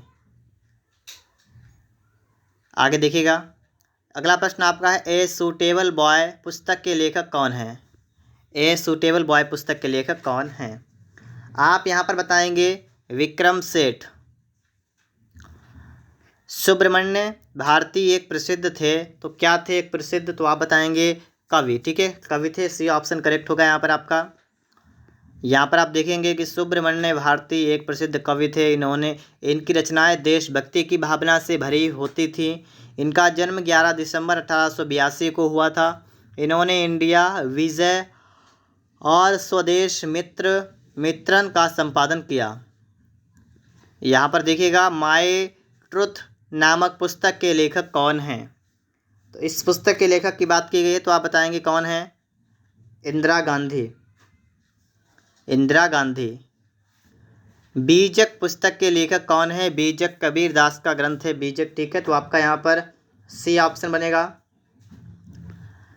यहाँ पर देखिएगा, बीजक पुस्तक के लेखक कबीर दास हैं। इस पुस्तक में कबीर की शिक्षाएं संग्रहित हैं। यह कबीर की विचारधारा की प्रमुख पुस्तक मानी जाती है। कबीर दास निर्गुण भक्ति धारा के कवि थे। इन्होंने जात पात, जाति व्यवस्था, मूर्ति पूजा आदि का विरोध किया तथा एकेश्वरवाद पर बल दिया। व्हेन द रिवर स्लीप्स उपन्यास किसके द्वारा लिखा गया है? तो यह जो उपन्यास है ये स्टेरिन कीर के द्वारा लिखा गया है। आगे देखिएगा, द नेम सेक के पुस्तक के लेखक आप बताएंगे झुम्पा लाहिड़ी। ऑप्शन नंबर आपका यहाँ पर बी करेक्ट होगा। आगे देखिएगा, अगला प्रश्न आपका है कि प्रसिद्ध भारतीय मूल के लेखक श्री अरविंद अडिगा द्वारा कौन कौन सी पुस्तकें लिखी गई हैं? यहाँ पर आपका करेक्ट आंसर हो जाएगा द वाइट टाइगर। यहाँ पर आप देखिएगा, भारतीय मूल के लेखक अरविंद अडिगा द्वारा लिखी गई पुस्तक द वाइट टाइगर है। यह इनका पहला उपन्यास है जो कि वर्ष 2008 में प्रकाशित हुआ था। इसी उपन्यास पर इन्हें मैन बुकर पुरस्कार प्राप्त हुआ था। अन्य पुस्तकों के लेखक इस प्रकार हैं: India 2020 doctor APJ Abdul Kalam Azad, और गोल्डन थ्रेशोल्ड सरोजिनी नायडू की है, और कोरा कागज़ विपुल पटेल की है। यहाँ पर आप लोग देखेंगे लिखा है कि daughter of the east, daughter of the east के लेखक कौन है? बेनज़ीर भुट्टो। ऑप्शन नंबर आपका यहाँ पर 1 करेक्ट होगा, बेनज़ीर भुट्टो। यहाँ पर आप देख सकते हैं कि daughter of the east an autobiography नामक पुस्तक पाकिस्तान के पूर्व प्रधानमंत्री बेनज़ीर भुट्टो द्वारा लिखी गई है। यह उनकी आत्मकथा है। यहाँ पर लिखा हुआ है कि द टर्बुलेंट ईयर्स 1980 से 96 तक के, मतलब ये पुस्तक जो है ये किसके द्वारा लिखी गई है?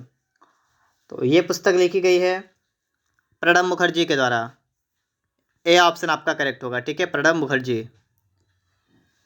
पुस्तक the turbulence years 1980 to 1996 Bharat के राष्ट्रपति प्रणब मुखर्जी द्वारा लिखी गई है। इस पुस्तक का विमोचन भारत के तत्कालीन उपराष्ट्रपति डॉक्टर हामिद अंसारी द्वारा 28 जनवरी 2016 को राष्ट्रपति भवन में किया गया। यहाँ पर आप देखेंगे क्या लिखा हुआ है कि रीबूटिंग गवर्नमेंट पुस्तक के लेखक कौन हैं? तो इसके लेखक देखिएगा यहाँ पर नहीं बताया गया है, ठीक है, तो यहाँ पर आप समझिएगा। रीबूटिंग इंडिया पुस्तक के लेखक नंदन नीलेकनी हैं। नंदन नीलेकनी भारतीय उद्यमी राजनेता हैं। इस पुस्तक के सह लेखक विरल शाह हैं। तो यहाँ पर देखिएगा क्या लिखा हुआ है कि रीबूटिंग गवर्नमेंट नाम से नहीं बल्कि रीबूटिंग इंडिया नाम से प्रकाशित हुई है, ठीक है। आगे आप देख सकते हैं यहाँ पर क्या लिखा हुआ है कि द पोस्ट अमेरिकन वर्ल्ड जो है ये नामक पुस्तक के लेखक कौन हैं? तो इस पुस्तक के लेखक हैं Fareed Zakaria. Correct answer option number C हो जाएगा, Fareed Zakaria. My country my life पुस्तक के लेखक कौन है? Lal Krishna Advani. Option number A correct होगा। My country my life Bharat के पूर्व उप प्रधानमंत्री लाल कृष्ण आडवाणी की आत्मकथा है। 19 मार्च 2008 को भारत के भूतपूर्व राष्ट्रपति डॉक्टर APJ अब्दुल कलाम ने इस पुस्तक का विमोचन किया। आगे आप यहाँ पर देख सकते हैं क्या लिखा है, पुरस्कार एवं विजेता। तो प्रश्न आपका है कि 2019 में निम्नलिखित में से किसे वीर चक्र से सम्मानित किया गया है? देखिए 2019 की बात की गई है, तो आप देखिए 2019 तो याद नहीं रखना है, ठीक है, आपको याद करना है आपका करंट में जो आपका है। यहाँ पर आप देख सकते हैं कि वर्ष 2021 में वीर चक्र जो है ये गुरतेज सिंह मरणोपरांत को प्रदान किया गया। आपको 2021 वाला याद रखना है, ठीक है। इसके बाद आगे देखेंगे आप लोग, यहाँ पर देखिएगा अगला प्रश्न आपका है कि निम्नलिखित पुरस्कारों में से कौन सा पुरस्कार नॉर्वे के राजा द्वारा प्रस्तुत किया गया है और अक्सर इसे गणित का नोबेल पुरस्कार कहते हैं? तो आप बताएंगे एबल प्राइज, एबल पुरस्कार, ठीक है, गणित में मिलता है। अब आप यहाँ पर समझ सकते हैं, यहाँ पर आपको बताया गया है कि एबल पुरस्कार की स्थापना 2002 में नॉर्वे सरकार के द्वारा प्रसिद्ध गणितज्ञ नील्स हेनरिक एबल की 200वीं वर्षगांठ के अवसर पर की गई। यह पुरस्कार प्रत्येक वर्ष नॉर्वे सरकार द्वारा दिया जाता है। वर्ष 2022 का एबल पुरस्कार अमेरिकी गणितज्ञ डेनिस पर्नेल सुलीवान को दिया गया, 2022 का, ठीक है, देखिए याद रखिएगा, डेनिस पर्नेल सुलीवान को दिया गया। एबल प्राइज को प्रायः गणित का नोबेल कहते हैं, तो आप याद रखिएगा 2022 का किसको मिला है, ठीक है। यहाँ पर आपका प्रश्न है कि ठीक है, यहाँ पर 2019 का पूछा गया है, तो 19 का तो भी आएगा नहीं करंट में, यहाँ पर आप देखिएगा, ठीक है। तो यहाँ पर आप क्या देखेंगे कि देखिए अबू धाबी किसकी राजधानी है? तो आपको ये ध्यान रखना है कि जो अबू धाबी है ये UAE की राजधानी है, मतलब संयुक्त अरब अमीरात की राजधानी क्या है, ठीक है। तो आपको ये बात आपको यहाँ पर याद रखनी है, ठीक है। आगे देखते हैं, क्योंकि देखिए ये प्रश्न आपके 19 वाले हैं, तो 19 वाले प्रश्न अभी आपके नहीं आएंगे, ठीक है, क्योंकि अभी तो आप यहाँ पर आपका करंट वाले पुरस्कार आएंगे, ठीक है, तो ये तो आपका नहीं आना है। लेकिन आप यहाँ पर ध्यान रखिएगा कि वर्तमान में मालदीव के राष्ट्रपति कौन है? इब्राहिम मोहम्मद सोलिह हैं, और मालदीव की राजधानी क्या है? माले। तो आपको इन पॉइंटों को आपको यहाँ पर याद रखना है, ठीक है। इसके बाद आगे आप लोग यहाँ पर देखेंगे, यहाँ पर आपका अगला प्रश्न लिखा है कि नोबेल पुरस्कार जीतने वाले प्रथम एशियाई कौन थे? ये पैट के एग्जाम में पूछा गया प्रश्न है। इसका आपका जवाब हो जाएगा Rabindranath Tagore. Correct answer option number B हो जाएगा, ठीक है, रविंद्रनाथ टैगोर। आगे आप लोग यहाँ पर देखेंगे कि ये जो इन्हें पुरस्कार मिला था, नोबेल पुरस्कार जीतने वाले प्रथम एशियाई रविंद्रनाथ टैगोर थे और इन्हें पुरस्कार कब मिला था? 1913 में। अगला प्रश्न आपका यहाँ पर लिखा हुआ है कि 2019 का साहित्य में नोबेल, ठीक है, 19 का आपको नहीं याद रखना है, ठीक है। आप आगे देखिएगा, यहाँ पर आपको बताया गया है कि 2021 का साहित्य का नोबेल पुरस्कार अब्दुल रज्जाक गुरनाह को प्रदान किया गया। तो 2021 वाला आपको यहाँ पर याद रखना है, ठीक है। आगे यहाँ पर देखिएगा, ये भी आपको नहीं याद रखना है। आपको यहाँ पर देखना है कि वर्ष 2021 का यह सम्मान, ठीक है, कौन सा? शांतिकाल वीरता सम्मान, ये जम्मू कश्मीर पुलिस ASI बाबू राम मरणोपरांत को दिया गया, ठीक है। तो शांतिकाल वीरता सम्मान किसे दिया गया? तो आप यहाँ पर ध्यान रखेंगे, ठीक है, किसे दिया गया? क्या नाम इनका है? बाबू राम, ठीक है। इसके बाद आप लोग आगे देखेंगे, अगला प्रश्न आपका यहाँ पर लिखा है कि सिनेमा में इंडो फ्रांसीसी संबंधों को मजबूत बनाने में उनके योगदान के लिए फ्रांसीसी सरकार द्वारा निम्नलिखित में से किस अभिनेता को Chevalier de L Ordre arts and यहाँ पर देखिए knight of the order of arts and letters से सम्मानित किया गया है? तो किसको सम्मानित किया गया है? तो यहाँ पर आप बताएंगे कल की कोचलिन, लेकिन ये प्रश्न आपका पुराना हो चुका है, ठीक है, तो आपको इसको याद रखने की कोई आवश्यकता नहीं है। यहाँ पर ये याद रखिएगा कि अप्रैल 2021 में गुनीत मोंगा को इस पुरस्कार से सम्मानित किया गया। पुरस्कार का नाम आप याद रखेंगे, कौन सा है? चेवलियर डी एल ऑर्डरे डेट आर्ट्स एंड ड्रेस लेटर्स, मतलब knight of the order of arts letters, ठीक है। इस पुरस्कार से 2021 में सम्मानित किया गया है गुनीत मोंगा को। इसके बाद आप आगे देखेंगे, यहाँ पर आपका प्रश्न लिखा हुआ है कि प्रत्येक वर्ष कितने नोबेल पुरस्कार दिए जाते हैं? तो प्रत्येक वर्ष कितने नोबेल पुरस्कार मिलते हैं? तो आप क्या बताएंगे? आप बताएंगे 6। कौन कौन से क्षेत्र में मिलते हैं? तो आप क्षेत्र का नाम याद रखेंगे, चिकित्सा, भौतिक विज्ञान, रसायन विज्ञान, साहित्य, शांति, अर्थशास्त्र, ठीक है। तो ये 6 टॉपिक हैं, इनके लिए क्या मिलता है? नोबेल पुरस्कार दिए जाते हैं, ठीक है। आगे आप लोग यहाँ पर देखेंगे, तो यहाँ पर देखिए 2016 का प्रश्न था, तो ये प्रश्न तो आपको आना नहीं है, लेकिन आप यहाँ पर ध्यान रखेंगे, ये लिखा हुआ है कि वर्ष 2022 में अंतर्राष्ट्रीय फीचर फिल्म की श्रेणी में ऑस्कर अवार्ड जो है ये ड्राइव माई कार जापान को प्रदान किया गया। तो आपको ये ध्यान रखना है, ठीक है। इसके बाद आगे देखिएगा, आप लोग यहाँ पर आपसे यहाँ पूछा गया था ये ग्राम पंचायत अधिकारी के पेपर में कि भारत सरकार द्वारा दिया जाने वाला तृतीय उच्चतम नागरिक सम्मान कौन सा है? पुरस्कार कौन सा है? तीसरा वाला कौन सा है? तो नंबर 1 पर भारत रत्न, नंबर 2 पर पद्म विभूषण, नंबर 3 पर पद्म भूषण, नंबर 4 पर पद्मश्री है, ठीक है। आपसे कहा गया तृतीय, तो अब आप लोग अब आराम से बता सकते हैं कि नंबर 3 पर कौन सा है? पद्म भूषण है, ठीक है। यहाँ पर आप समझ सकते हैं कि भारत सरकार द्वारा दिया जाने वाला तृतीय उच्चतम नागरिक सम्मान कौन सा है? पद्म भूषण है। सर्वोच्च कौन सा? भारत रत्न है, उसके बाद में पद्म विभूषण है, चौथा पद्मश्री है। मैंने आपको सभी ये बताए थे अभी, ठीक है। यहाँ पर आप लोग देखेंगे ये प्रश्न 2016 का है, तो ये तो नहीं आएगा, लेकिन यहाँ पर आप देख सकते हैं कि वर्ष 2022 में सर्वश्रेष्ठ वृत्तचित्र श्रेणी का ऑस्कर पुरस्कार जो है समर ऑफ सॉल को प्रदान किया गया, ठीक है। वर्ष 2022 में सर्वश्रेष्ठ वृत्तचित्र श्रेणी का ऑस्कर पुरस्कार किसे मिला है? समर ऑफ सॉल को प्रदान किया गया। तो आपको ये ध्यान रखना है, ठीक है। इसके बाद आगे आप लोग देखेंगे, यहाँ पर आप देखिएगा ये प्रश्न आपका 2016 का है, तो आपको ये तो पता है कि 2016 में 51वां ज्ञानपीठ पुरस्कार था, लेकिन ये तो आना नहीं आपका है। तो आप ये ध्यान रखिएगा कि इससे वर्तमान में कौन से हैं, तो ये देखिएगा, हम लोग आगे चलेंगे, यहाँ पर देखिएगा, ठीक है। 56वां ज्ञानपीठ पुरस्कार असमी कवि जो है ये कौन? नीलमणि फुकन को, और 57वां ज्ञानपीठ पुरस्कार कोंकणी लेखक दामोदर मौजो को प्रदान किया गया। आपको इन दोनों को याद रखना है, ठीक है। 56वां किसे मिला है? नीलमणि फुकन को। 57वां किसको मिला है? दामोदर मौजो, ठीक है। तो यहाँ पर आप लोग समझ सकते हैं।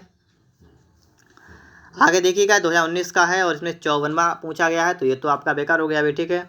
आगे देखिएगा, यहाँ पर देखिएगा, ध्यानचंद पुरस्कार में कितना नगद इनाम प्रदान किया जाता है? कितना मिलता है? आप बताएंगे 5 लाख रुपए, 5 लाख, ठीक है।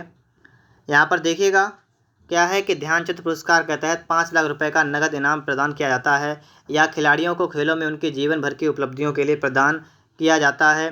29 अगस्त 2020 को तत्कालीन केंद्रीय युवा कार्यक्रम एवं खेल मंत्री कौन थे? तो ये इनका नाम क्या था? 2020 में थे किरेन रिजिजू ने राष्ट्रीय खेल पुरस्कारों के लिए पुरस्कार राशि बढ़ाने की घोषणा की है।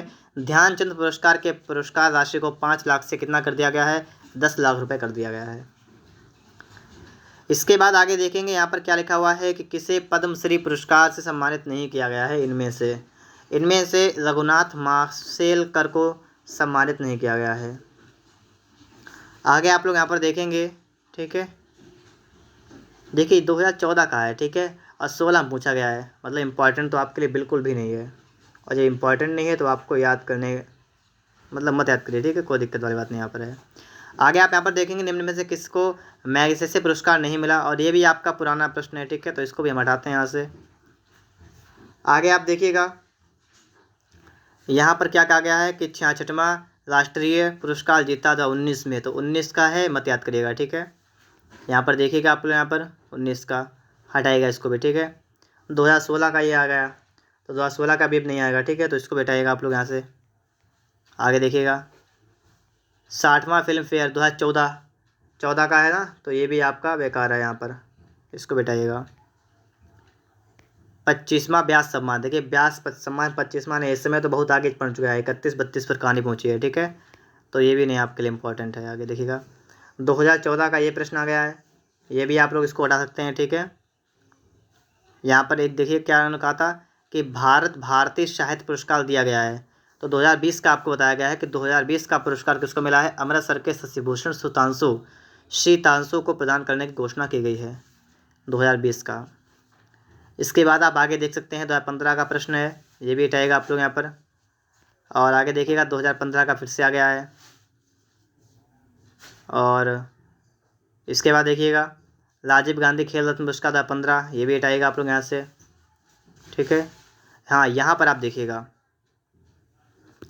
राजीव गांधी खेल रत्न पुरस्कार जो था ये स्टार्टिंग कब हुई थी? 1991-92 में प्रदान किया गया था, ठीक है।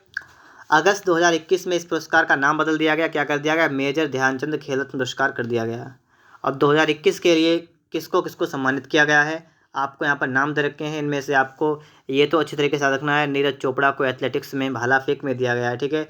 इसी प्रकार रवि कुमार कुश्ती में, लवलिया बोरगोहन को मुक्केबाजी में, पिया श्रीजेश को हॉकी में, अवन रखेरा को para shooting, Sumit Antil para athletics, Pramod Bhagat para badminton, Krishna Nagar para badminton, Manish Narwal para shooting, Mithali Raj cricket, Sunil Chhetri football, Manpreet Singh hockey. तो इस प्रकार से इन सभी को मिला है 2021 में। इसके बाद आप लोग आगे देखेंगे यहाँ पर अगला प्रश्न यहाँ पर 2015 का है, तो इसको बैठाते हैं हम लोग यहाँ से, ठीक है। ये भी देखिए 2015 का है, इसको बैठाइएगा आप लोग यहाँ से। और यहाँ पर देख लीजिएगा क्या था ये लिखा है कि वर्ष 2021 में यह पुरस्कार कोलंबिया विश्वविद्यालय के प्रोफेसर विल साविन को प्रदान किया गया। कौन सा पुरस्कार है? तो आप देख सकते हैं रामानुजन पुरस्कार है, ठीक है। किसे मिला 21 में? प्रोफेसर विल साविन को मिला। आगे आप लोग यहाँ पर देखेंगे क्या लिखा है कि गोल्डन पेन ऑफ फ्रीडम पुरस्कार किससे संबंधित है। हाँ, संबंधित है तो ये याद रखिएगा, ठीक है, संबंधित आपसे पूछा गया है, तो ये आप बताएंगे पत्रकारिता से संबंधित है, ठीक है। तो आपका यहाँ पर बी ऑप्शन बनेगा, पत्रकारिता।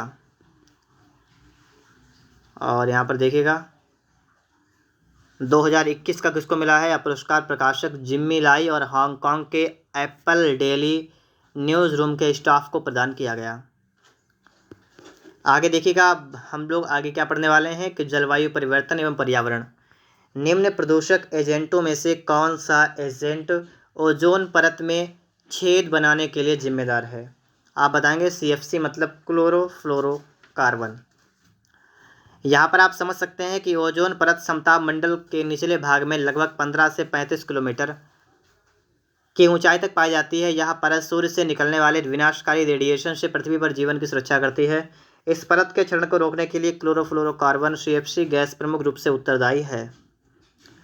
आगे प्रश्न आपका है, यहाँ पर क्या लिखा है कि निम्नलिखित में से कौन सी एक हरित गैस नहीं है?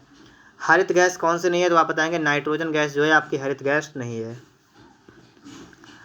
यहाँ पर आप देख सकते हैं ग्रीन हाउस गैस में नाइट्रोजन शामिल नहीं है। ग्रीन हाउस गैस में CFC, कार्बन डाइऑक्साइड, जलवाष्प, carbon hexa, fluoride, methane, nitrous oxide आदि गैस शामिल हैं। इन सब के आप लोग नाम याद रखिएगा, ठीक है। पेट के एग्जाम में आया हुआ प्रश्न है। आगे आप लोग यहाँ पर देख सकते हैं क्या लिखा हुआ है कि इराविकुलम राष्ट्रीय उद्यान कहाँ है। इराविकुलम कहाँ पर है, तो यहाँ पर आप बताएंगे कि ये केरल में है। सी ऑप्शन आपका राइट आंसर होगा। यहाँ पर आप देख सकते हैं कि इराविकुलम राष्ट्रीय उद्यान केरल राज्य में स्थित है। यह उद्यान लुप्त प्राय प्राणी नीलगिरी तहर के लिए जाना जाता है। अगला प्रश्न आपका यहाँ पर लिखा हुआ है, क्या कह रहा है कि निम्नलिखित में से कौन सा अजैविक नहीं है। अजैविक नहीं है तो आपको बताना है, यहाँ पर आप बताएंगे कवक। डी ऑप्शन करेक्ट आंसर होगा, ठीक है। यहाँ पर आप समझ सकते हैं प्रश्नगत विकल्पों में से कवक जो है अजैविक नहीं है। अजैविक घटक ऐसे घटक हैं जिनमें जीवन होता है किंतु यह जैविक घटकों के विकास के लिए आवश्यक होते हैं।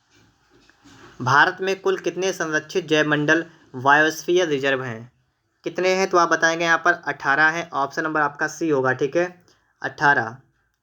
यहाँ पर आप समझ सकते हैं कि वर्तमान में भारत में कुल 18 संरक्षित जैवमंडल बायोस्फीयर रिजर्व हैं। इनमें से 12 जैवमंडल निचियों बायोस्फीयर रिजर्व को यूनेस्को के मैन एंड बायोस्फीयर कार्यक्रम के तहत जैवमंडल निचियों के वैश्विक नेटवर्क में शामिल किया गया है। वर्ष 2020 में पन्ना बायोस्फीयर रिजर्व जैवमंडल निचियों के वैश्विक नेटवर्क में शामिल होने वाला 12वां जैवमंडल निचय बना। यहाँ पर आप समझ सकते हैं कि दांदेली वन्य जीव अभयारण्य जो है भारत के किस राज्य में स्थित है, तो इसके बारे में आप बताएंगे ये कर्नाटक में है। कहाँ पर है, कर्नाटक में है। आप यहाँ पर समझ सकते हैं कि कर्नाटक में है। ये कौन सा है, दांदेली वन्य जीव अभयारण्य, और ये कुल 886.41 वर्ग किलोमीटर में फैला हुआ है। अगला प्रश्न आपका यहाँ पर है कि निम्नलिखित में से कौन सी एजेंडा 21 की सही परिभाषा है। तो इसकी सही परिभाषा की बात की गई है, तो आप यहाँ पर क्या बताएंगे, आप बताएंगे यहाँ पर यह 21वीं सदी में विश्व पर्यावरण संरक्षण हेतु एक कार्य योजना है। यहाँ पर आप देखिएगा कि एजेंडा 21 जो है 21वीं सदी में विश्व पर्यावरण संरक्षण के लिए एक कार्य योजना है। यह संयुक्त राष्ट्र संघ का एक गैर बाध्यकारी स्वैच्छिक क्रियान्वयन कार्य योजना है जो सतत विकास से संबंधित है। यह पृथ्वी सम्मेलन 1992 में रियो डी जेनेरियो में अस्तित्व में आया था। यहाँ पर आप देखेंगे अगला प्रश्न आपका है कि यूरो सेकेंड मानकों को पूरा करने के लिए अति अल्प सल्फर डीजल में सल्फर की मात्रा क्या होनी चाहिए। तो सल्फर की मात्रा आपसे पूछी गई है, तो आप यहाँ पर क्या बताएंगे, 0.05% या इससे कम होनी चाहिए। यहाँ पर आप समझ सकते हैं कि यूरो सेकेंड मानकों को पूरा करने के लिए अति अल्प सल्फर डीजल में सल्फर की मात्रा 0.05% या इससे कम 500 ppm होनी चाहिए। पारिस्थितिक तंत्र में तत्वों के चक्रण को क्या कहते हैं। इसे हम कहते हैं जैव भू रासायनिक चक्र। पारिस्थितिक तंत्र में तत्वों के चक्रण को जैव भू रासायनिक चक्र कहते हैं। इसमें जैविक और अजैविक तत्व आपस में क्रिया करते हुए पारिस्थितिकी तंत्र का निर्माण करते हैं।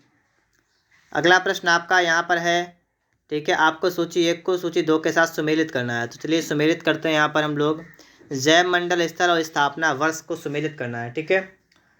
तो हम सुमेलित करेंगे। यहाँ पर देखिएगा नीलगिरी, तो नीलगिरी की स्थापना आप बताएंगे 1986 में, नंदा देवी 1988 और सुंदरबन 1989 और कंचनजंगा 2000, ठीक है।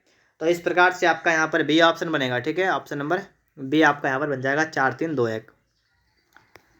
इसके बाद आप लोग यहाँ पर देखेंगे अगला प्रश्न, ठीक है, भद्रा वन्य जीव अभयारण्य जो है यह किस राज्य में है। तो यहाँ पर आपका करेक्ट आंसर बनेगा कर्नाटक में है भद्रा, ठीक है। भद्रा कहाँ पर है, कर्नाटक में है। यहाँ पर आप समझ सकते हैं कि इसकी स्थापना 1974 में हुई थी और इसका क्षेत्रफल कितना है, 500.16 वर्ग किलोमीटर है। और भद्रा कहाँ पर है, कर्नाटक में है। अगला प्रश्न आपका है कि निम्नलिखित वो किसी विशेष भौगोलिक क्षेत्र में पाए जाने वाले पशु साम्राज्य को क्या कहते हैं। पशु साम्राज्य को कहते हैं फाना। ऑप्शन नंबर बी करेक्ट होगा। यहाँ पर आप समझ सकते हैं किसी विशेष भौगोलिक क्षेत्र में पाए जाने वाले पशु साम्राज्य को फाना कहते हैं, जबकि फ्लोरा किसी विशेष क्षेत्र में प्राकृतिक रूप से उत्पन्न हुई वनस्पति या स्थानीय वनस्पति के वर्णन के लिए संदर्भित किया जाता है। अगला प्रश्न आपका है कि थट्टेकड़ पक्षी अभयारण्य जो है ये कहाँ स्थित है। तो इसके लिए आप बताएंगे यहाँ पर ये केरल में है। ठीक है, कहाँ पर है? केरल में है। और ये यहाँ पर देख सकते हैं आप लोग कि थट्टेकड़ पक्षी अभयारण्य जो है केरल के एर्नाकुलम जिले के कोठामंगलम तालुक में स्थित है। यह अभयारण्य लगभग 25 स्क्वायर किलोमीटर क्षेत्र में विस्तृत है। अगला प्रश्न आपका यहाँ पर है। इस प्रश्न को हम लोग यहाँ पर देखेंगे कि वन्य जीव संरक्षण अधिनियम 1972 के अनुसार निम्नलिखित में से किस अनुसूची में निरपेक्ष पूर्ण संरक्षण और अपराध के लिए प्रावधान है। तो इसके लिए आप यहाँ पर क्या बताएंगे? आप बताएंगे कि केवल 1 और 2, मतलब अनुसूची 1 और अनुसूची 2। यहाँ पर आप देखेंगे वन्य जीव संरक्षण अधिनियम कब का है, तो आप पहले याद रखें 1972 का है। और इसके अनुसार अनुसूची 1 और 2 में निरपेक्ष पूर्ण संरक्षण और अपराध के लिए प्रावधान है, जबकि अनुसूची 3, 4 में वर्णित संरक्षण और अपराध के लिए अल्प दंड का प्रावधान है। इसके बाद आप लोग आगे देखेंगे। अगला प्रश्न आपका यहाँ पर है कि सर्वप्रथम पारिस्थितिकी तंत्र शब्द का प्रयोग किया। सर्वप्रथम पारिस्थितिकी तंत्र का प्रयोग S.G. टेंसले ने किया था। ठीक है, इसके बाद आप देखेंगे, देखिए पारिस्थितिक तंत्र शब्द का सर्वप्रथम A.G. टेंसले ने किया था। वनों की नगरीकरण और प्रदूषण का बढ़ावा सभी निम्नलिखित किस कारण से है। वनों की कमी है, नगरीकरण है, प्रदूषण का बढ़ना, ये सभी किस कारण से हैं? तो बढ़ती आबादी के कारण। ठीक है, तो 16 नंबर का आपका जो करेक्ट आंसर होगा वो क्या हो जाएगा? ऑप्शन नंबर डी आपका यहाँ पर बन जाएगा। यहाँ पर आप समझ भी सकते हैं, यही बात लिखी है कि वनों की कमी, नगरीकरण, प्रदूषण का बढ़ना, सभी आबादी जनसंख्या पर निर्भर है। दरअसल जनसंख्या का बढ़ना ही सारी समस्याओं का मूल कारण है।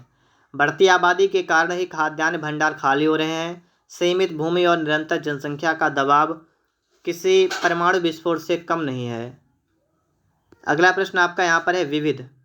तो चलिए हम लोग यहाँ पर देखेंगे विविध को। ठीक है, तो पहला प्रश्न आपका यहाँ पर क्या है कि अंतरिक्ष में जाने वाली भारतीय मूल की दूसरी अमेरिकी महिला अंतरिक्ष यात्री कौन है। दूसरी महिला आपसे पूछा गया है, तो यहाँ पर आपका करेक्ट आंसर बनेगा ऑप्शन नंबर डी। ठीक है, ये पेट के एग्जाम में पूछा गया है, शिरीषा बांदला। यहाँ पर आप समझ सकते हैं क्या लिखा हुआ है कि शिरीषा बांदला अंतरिक्ष में जाने वाली भारतीय मूल की दूसरी अमेरिकी महिला अंतरिक्ष यात्री हैं। अंतरिक्ष में जाने वाली भारतीय मूल की पहली महिला अमेरिकी महिला अंतरिक्ष यात्री कल्पना चावला थी। माउंट एवरेस्ट पर प्रथम बार चढ़ाई किस वर्ष की गई थी? तो ये की गई थी 1953 में। Correct answer option number C हो जाएगा। यहाँ पर आप समझ सकते हैं। ठीक है, कौन था? तो आप बताएंगे हिलेरी। कौन? Edmund Hillary, Sherpa Tenzing Norgay.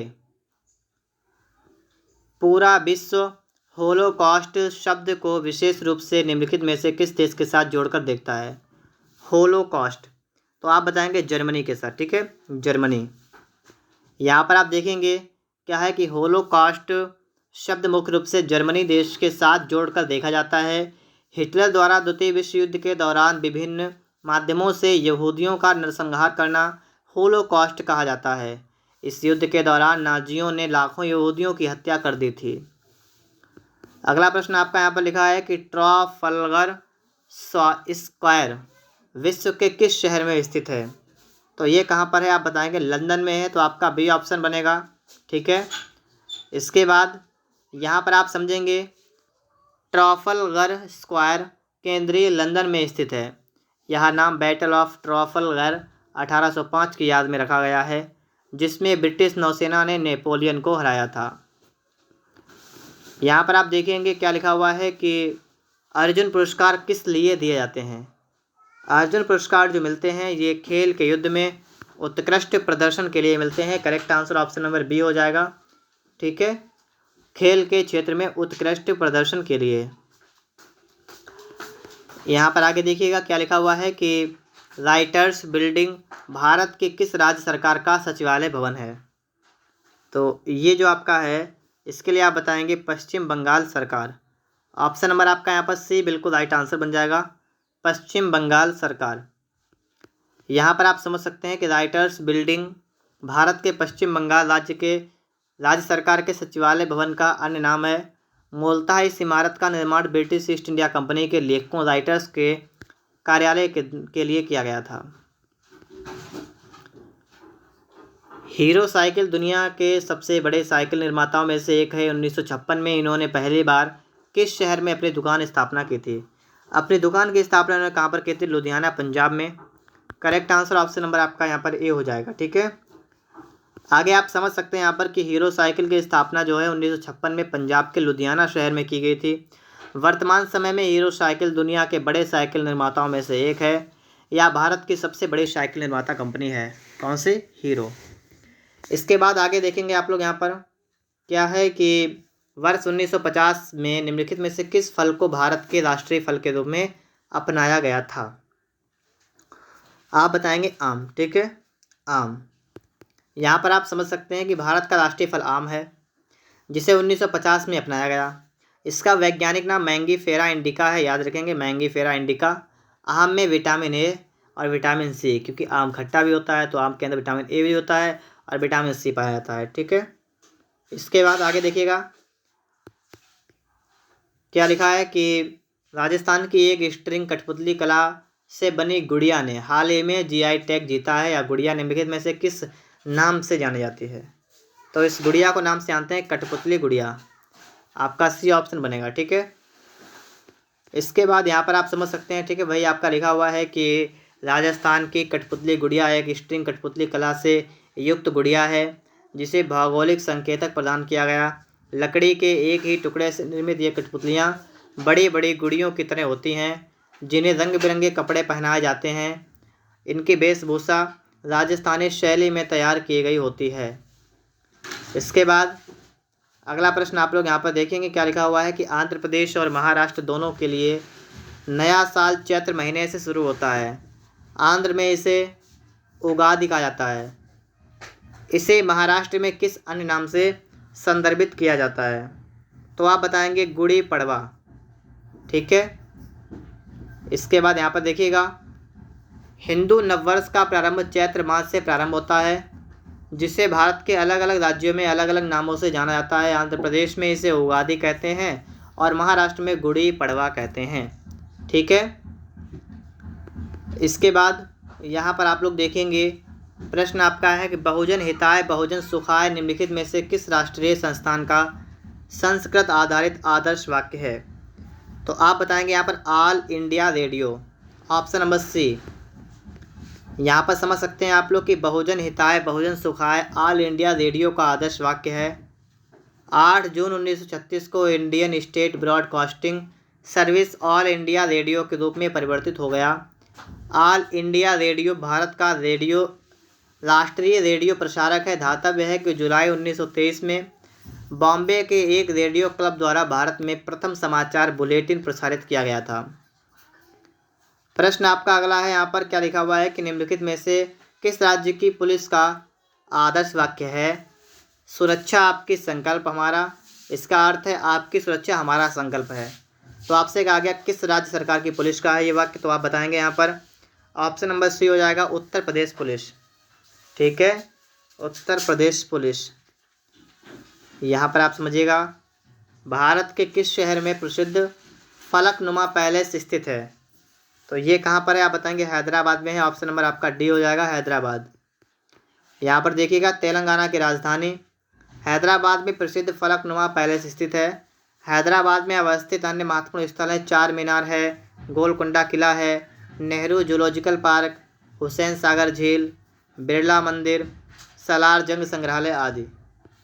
आपसे अगला प्रश्न पूछा गया है कि 3G 4G 5G की मोबाइल प्रौद्योगिकी श्रृंखला में जी का क्या अर्थ होता है?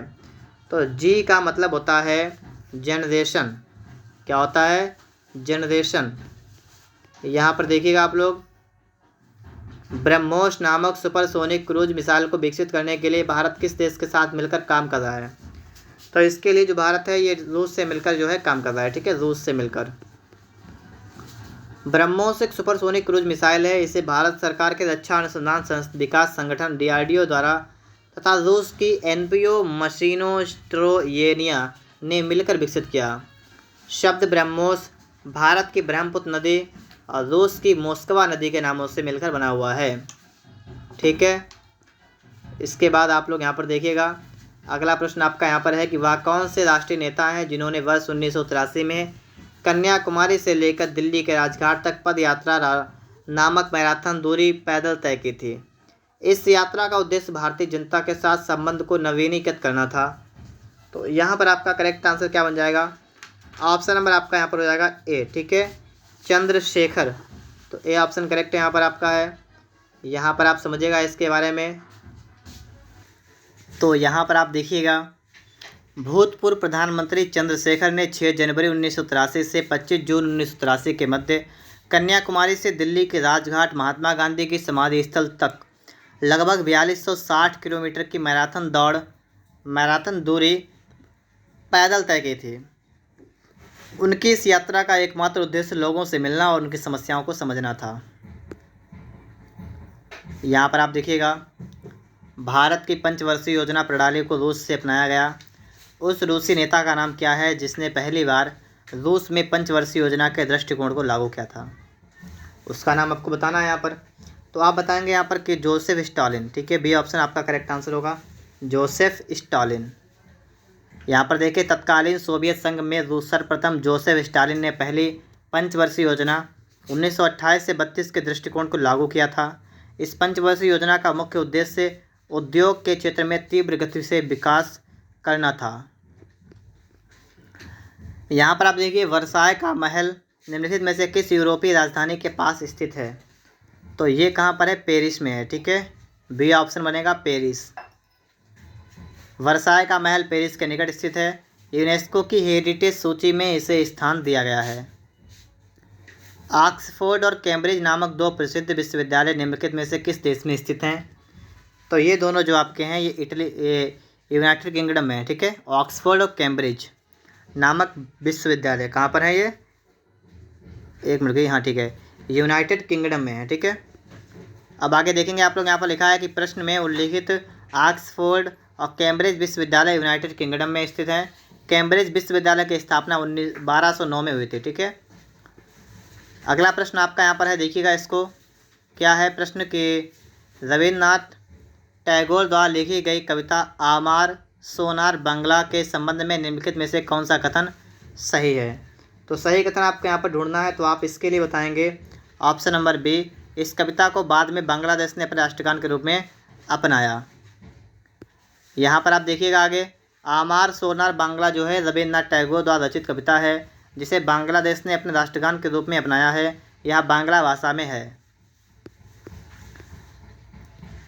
कोडवा एक लुप्तप्राय द्रविड़ भाषा है और दक्षिणी देश के कोडगू जिले की मूल भाषा है। तो यहाँ पर आप बताएंगे कर्नाटक। ठीक है, कोडवा एक लुप्तप्राय द्रविड़ भाषा है और दक्षिणी कर्नाटक के कोडगू जिले की मूल भाषा है। यहाँ पर आप देखिएगा, कोडवा एक लुप्तप्राय द्रविड़ भाषा है और दक्षिणी कर्नाटक के कोडगू जिले की मूल भाषा है। केरल के चावल की उस किस्म का नाम बताएं जिसे जीआई मतलब भौगोलिक उपदर्शन टैग मिला है। तो आप बताएंगे नवारा। ठीक है, आगे देखिएगा, वस्तुओं का भौगोलिक सूचकांक पंजीकरण और संरक्षण अधिनियम 1999 के तहत अब तक चावल के विभिन्न किस्मों की जीआई टैग प्रदान किया गया है, जिनमें नवारा चावल केरल, काला नमक चावल उत्तर प्रदेश, गोविंद भोग चावल पश्चिम बंगाल, बासमती चावल उत्तराखंड आदि प्रमुख हैं। इसके बाद आगे देखिएगा, क्या है कि भारत के किस स्थान की चाय को पंजीकृत जीआई टैग मिला है? तो ये कहाँ की चाय आप बताएंगे? दार्जिलिंग। ठीक है, यहाँ पर आप देख सकते हैं कि जीआई टैग या भौगोलिक संकेतक किसी भी उत्पाद के लिए एक चिन्ह होता है जो उसकी भौगोलिक उत्पत्ति, गुणवत्ता और पहचान के लिए दिया जाता है। जीआई टैग का विनियमन विश्व व्यापार संगठन के बौद्धिक संपदा अधिकारों के व्यापार संबंधी पहलुओं पर समझौते के तहत किया जाता है। भारत में यह कार्य वस्तुओं का भौगोलिक सूचक पंजीकरण और संरक्षण अधिनियम 1999 के तहत किया जाता है। इस अधिनियम के तहत 2004 में दार्जिलिंग चाय जीआई टैग प्राप्त करने वाला पहला भारतीय उत्पाद है। अल्फांसो आम, कांचीपुरम सिल्क साड़ी, नागपुर का संतरा, कड़कनाथ मुर्गा, कंधमाल हल्दी आदि अन्य जीआई टैग प्राप्त उत्पाद हैं। यहाँ पर आप देखिएगा क्या लिखा हुआ है कि अगर काम में आपकी गलती के कारण संगठन को नुकसान होता है तो आपका बेहतर दृष्टिकोण क्या होना चाहिए। तो इसके लिए आप यहाँ पर बताएंगे जिम्मेदारी लेना और इसे बड़ी समस्या बनने से पहले हल करना। यहाँ पर देखिएगा अगर काम में आपकी गलती के कारण संगठन को नुकसान होता है तो आपका बेहतर दृष्टिकोण यह होना चाहिए कि आप जिम्मेदारी लें और इससे बड़ी समस्या बनने से पहले हल करें। अगला आपका प्रश्न है कि निम्नलिखित में से कौन सा गांधीवादी दर्शन का हिस्सा नहीं है। तो गांधीवादी दर्शन का हिस्सा कौन सा नहीं है, आप बताएं कि व्यवसाय है आपका, ये नहीं है। ठीक है, व्यवसाय गांधीवादी दर्शन का हिस्सा नहीं है। गांधीवादी दर्शन में सत्य, अहिंसा, ब्रह्मचर्य, सत्याग्रह आते हैं। यहाँ पर आप समझ सकते हैं कि महात्मा गांधी के लिए डैश भारतीय मानवता की एकता, इसकी आर्थिक स्वतंत्रता और समानता का प्रतीक था। यहाँ पर आपका क्या हो जाएगा, खादी। ऑप्शन नंबर ए आपका यहाँ पर बन जाएगा खादी। ठीक है, आगे देखेंगे आप लोग इसके बाद में महात्मा गांधी के लिए खादी भारतीय मानवता की एकता, इसकी आर्थिक स्वतंत्रता और समानता का प्रतीक था। गांधी जी के गांव सर्वोदय के आदर्श ने बताया कि एक आदर्श गांव को कुछ शर्तों को पूरा करना होगा और कौन सी शर्तें यहाँ पर नहीं हैं। तो कौन सी नहीं है, तो देखिए ये तो नहीं है, जाति व्यवस्था समाप्त किया जाना चाहिए, ये तो गलत है। ठीक है, बाकी देखिए भाईचारे की भावना विकसित करने के लिए पूजा का स्थान एक दूसरे के बगल में बनाया जाना चाहिए और इसमें धर्मशाला और एक छोटी डिस्पेंसरी होनी चाहिए, या भोजन और कपड़ों के मामलों में आत्मनिर्भर होना चाहिए। तो ये तीनों बातें कहती हैं। यहाँ पर देखिए आप लोग, यहाँ पर लिखा हुआ है कि गांधी जी के सर्वोदय अवधारणा केंद्र में एक आदर्श ग्राम व्यवस्था विद्यमान थी। गांधी जी के अनुसार एक आदर्श ग्राम है, गांव वह है जहां व्यक्तिगत स्वतंत्रता के आधार पर पूर्ण लोकतंत्र है तथा शिल्प और कृषि, प्रसंस्करण उद्योग, स्वच्छता, आत्मनिर्भरता, आहार, उपासना आदि सबका समान अधिकार है और अस्पृश्यता का पूर्णतः अभाव है। लेकिन गांधी जी जाति व्यवस्था को समाप्त करने के पक्षधर नहीं थे। वे मानते थे कि जाति व्यवस्था नियंत्रित और मर्यादित जीवन का दूसरा नाम है। गांधी जी कहते थे कि वर्णाश्रम व्यवस्था की अपनी जो भी खामियां हैं, इनमें कोई पाप नहीं है, लेकिन छुआछूत पाप है।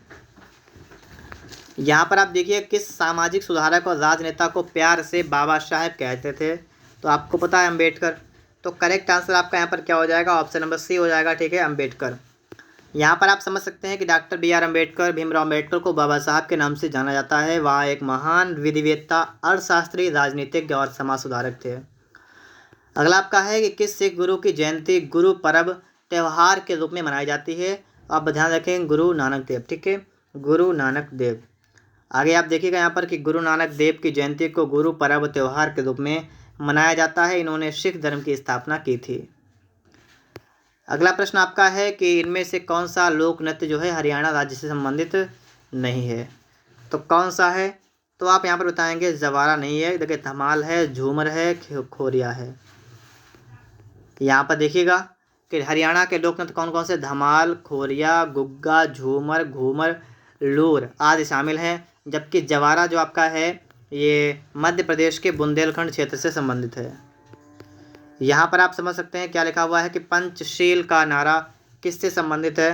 तो देखिए पंचशील आपसे कहा गया है, तो आप यहाँ पर बताएंगे कि पंडित जवाहरलाल नेहरू से संबंधित है पंचशील का नारा। यहाँ पर देखिए पंचशील समझौता 29 अप्रैल 1954 को तत्कालीन प्रधानमंत्री जवाहरलाल नेहरू, चीनी प्रधानमंत्री झोउ एन लाई के बीच हुआ था। ठीक है, इसके बाद आगे देखिएगा भारत में प्रथम मोबाइल सेवा प्रारंभ की गई थी, किसके द्वारा। तो मोबाइल सेवा की बात करेंगे मोदी टेलस्ट्रा द्वारा। ठीक है, तो यहाँ पर आपका भी करेक्ट होगा। आप यहाँ पर समझ सकते हैं लिखा हुआ है कि पहली मोबाइल कॉल इसी नेटवर्क पर की गई थी, आपको पता है। ठीक है, भारत में प्रथम मोबाइल सेवा जो है कौन सी कंपनी थी, मोदी टेलस्ट्रा कंपनी थी। विश्व की प्रथम महिला अंतरिक्ष यात्री आपको पता होना चाहिए। इसका आपका करेक्ट आंसर क्या बन जाएगा, ऑप्शन नंबर ए वेलेंटीना टेरेस्कोवा। यहाँ पर देखिएगा रूसी अंतरिक्ष यात्री वेलेंटीना टेरेस्कोवा विश्व की प्रथम महिला अंतरिक्ष यात्री थीं। उन्होंने वर्ष 1963 में वोस्तोक 6 नामक यान से अंतरिक्ष के लिए उड़ान भरी थी। निम्न में से किसे सांख्यिकी का जनक कहते हैं। सांख्यिकी का जनक आपसे कहा गया, तो आप क्या बताएंगे, R.A. फिशर। आगे देखेंगे आप लोग यहाँ पर कि सर रोनाल्ड ए फिशर को आधुनिक सांख्यिकी का जनक कहा जाता है। भारत में सांख्यिकी का पिता जो है पीसी महालनोबिस को कहते हैं, ध्यान रखिएगा, पीसी महालनोबिस को। नेपाली भाषा मुख्य रूप से किस राज्य में बोली जाती है? तो नेपाल से जो सटा हुआ राज्य है कौन सा? आप बताएंगे सिक्किम, ठीक है। तो सिक्किम जो आपका है इसमें कौन सी भाषा बोलते हैं? नेपाली। यहाँ पर आप देखिएगा नेपाली नेपाल की राष्ट्रभाषा है। यह भाषा नेपाल के अतिरिक्त भारत के सिक्किम, पश्चिम बंगाल सहित उत्तर पूर्वी राज्यों मतलब असम, मणिपुर, मेघालय आदि में भी बोली जाती है। यहाँ पर आप देख सकते हैं क्या है कि दूरदर्शन की स्थापना किस वर्ष की गई थी?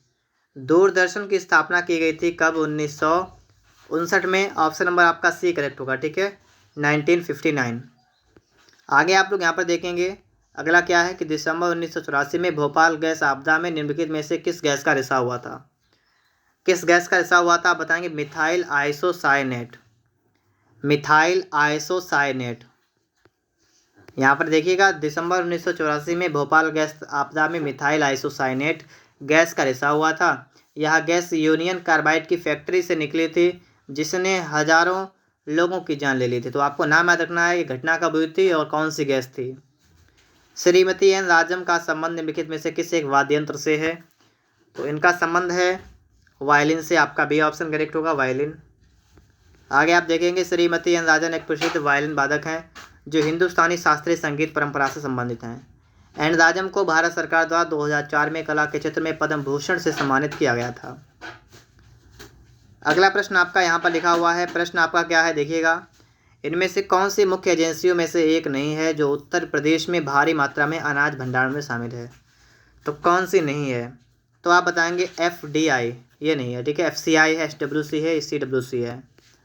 यहाँ पर आप देखिएगा FCI का मतलब क्या होता है? Food corporation of India. SWC मतलब state warehousing corporation. Central warehousing corporation मतलब CWC। ये सभी हैं, ये मुख्य एजेंसियां हैं जो उत्तर प्रदेश में भारी मात्रा में अनाज का भंडारण करती हैं। और FDI आपका क्या है? Foreign district investment. किसी एक देश की कंपनी का दूसरे देश में किया गया निवेश प्रत्यक्ष विदेशी निवेश कहलाता है, मतलब FDI कहलाता है। यहाँ पर आप समझ सकते हैं। अगला प्रश्न आपका है कि ई रकम कंपनी जो है भारत सरकार की एक पहल धातु स्क्रैप ट्रेड कॉरपोरेशन लिमिटेड और CRWC की संयुक्त पहल के रूप में कार्य करती है, करेगी। तो CRWC क्या है? तो इसका आपको बताना है क्या है। तो आप बताएंगे central rail side warehouse company limited. यहाँ पर आप देख लीजिएगा 2017 में भारत सरकार द्वारा कृषि उत्पादों की बिक्री के लिए एक मंच प्रदान करने हेतु राष्ट्रीय किसान मंडी ई रकम पोर्टल लॉन्च किया गया। यह metal scrap trade corporation limited तथा central rail side warehouse company limited की एक संयुक्त पहल है। यहाँ पर आपसे कहा गया है कि असंगत की पहचान करें, ठीक है। यहाँ पर देखिए डैश लगा हुआ है तो इसको हम अच्छी तरीके से यहाँ पर समझेंगे। देखिएगा कि द ब्रोकन विंग जो है सरोजिनी नायडू की रचना है, ठीक है। पहली बात क्या हो गई कि द ब्रोकन विंग किसकी है? सरोजिनी नायडू की। आगे देखिएगा आशा और इतिहास के बीच, तो ये इसके लेखक कौन है? बिल क्लिंटन है। पक्षी और जानवर, इसके लेखक कौन है? मार्क ट्वेन है। ब्लैक होल और बेबी यूनिवर्स है, जिसके कौन है? स्टीफन हॉकिंग हैं, ठीक है। यहाँ पर आप देखिएगा क्या लिखा हुआ है कि ग्लोबल फुटप्रिंट नेटवर्क की स्थापना किस वर्ष हुई थी? इसकी स्थापना 2003 में हुई थी। ऑप्शन नंबर सी करेक्ट होगा। यहाँ पर आप समझेंगे क्या लिखा हुआ है कि रामायण के रचयिता वाल्मीकि का आश्रम जो है निम्नलिखित में से कहाँ पर था? तो इनका आश्रम कहाँ पर था? आप बताएंगे ब्रह्मवर्त में। हिंदू पौराणिक शास्त्रों के अनुसार महर्षि वाल्मीकि की तपोभूमि बिठूर उत्तर प्रदेश के कानपुर जिले में स्थित को प्राचीन काल में ब्रह्मवर्त के नाम से जाना जाता था। यहीं पर महर्षि वाल्मीकि ने तपस्या करने के बाद पौराणिक ग्रंथ रामायण की रचना की थी। गंगा नदी के तट पर स्थित इस आश्रम का ऐतिहासिक और धार्मिक महत्व है। इसके बाद आगे देखेंगे। अगला आपका यहाँ पर प्रश्न लिखा हुआ है कि भारत का राष्ट्रीय चिन्ह जो है कहाँ से लिया गया है? तो राष्ट्रीय चिन्ह की अगर हम बात करेंगे तो आप क्या बताएंगे? आप बताएंगे सारनाथ स्थित अशोक स्तंभ से लिया गया है, ठीक है। अगला प्रश्न यहाँ पर देखिएगा भारत का राष्ट्रीय चिन्ह जो है आपस में पीठ सटाकर बैठे हुए चार सिंह अशोक के सारनाथ के सिंह स्तंभ से लिया गया है। भारत का राष्ट्रीय पशु कौन सा है? बाघ, पक्षी मोर, पुष्प कमल, राष्ट्रगान जन गण मन। और इसके बाद आप लोग यहाँ पर देखेंगे क्या लिखा हुआ है कि यारी है ईमान मेरा, यार मेरी ज़िंदगी भारत अफ़गान मैत्री का यह गाना किस फिल्म में फिल्माया गया है? तो फिल्म का नाम क्या है? आप बताएंगे जंजीर। इसकी व्याख्या को आप लोग यहाँ पर देखिएगा, ठीक है। देखिए, यारी है ईमान मेरा, यार मेरी ज़िंदगी, भारत अफ़गान मैत्री का यह गाना जंजीर फिल्म में अमिताभ बच्चन और प्राण पर फिल्माया गया है। दोस्तों, इस प्रकार से हम लोगों ने आज की इस वीडियो को यहाँ पर समाप्त किया। अगर आप सभी को वीडियो पसंद आया है तो आप लोग वीडियो को लाइक करिएगा। चैनल पर अगर आप लोग पहली बार आए हैं तो आप लोग चैनल को सब्सक्राइब करने के साथ साथ बेल आइकन को भी प्रेस कर लीजिएगा।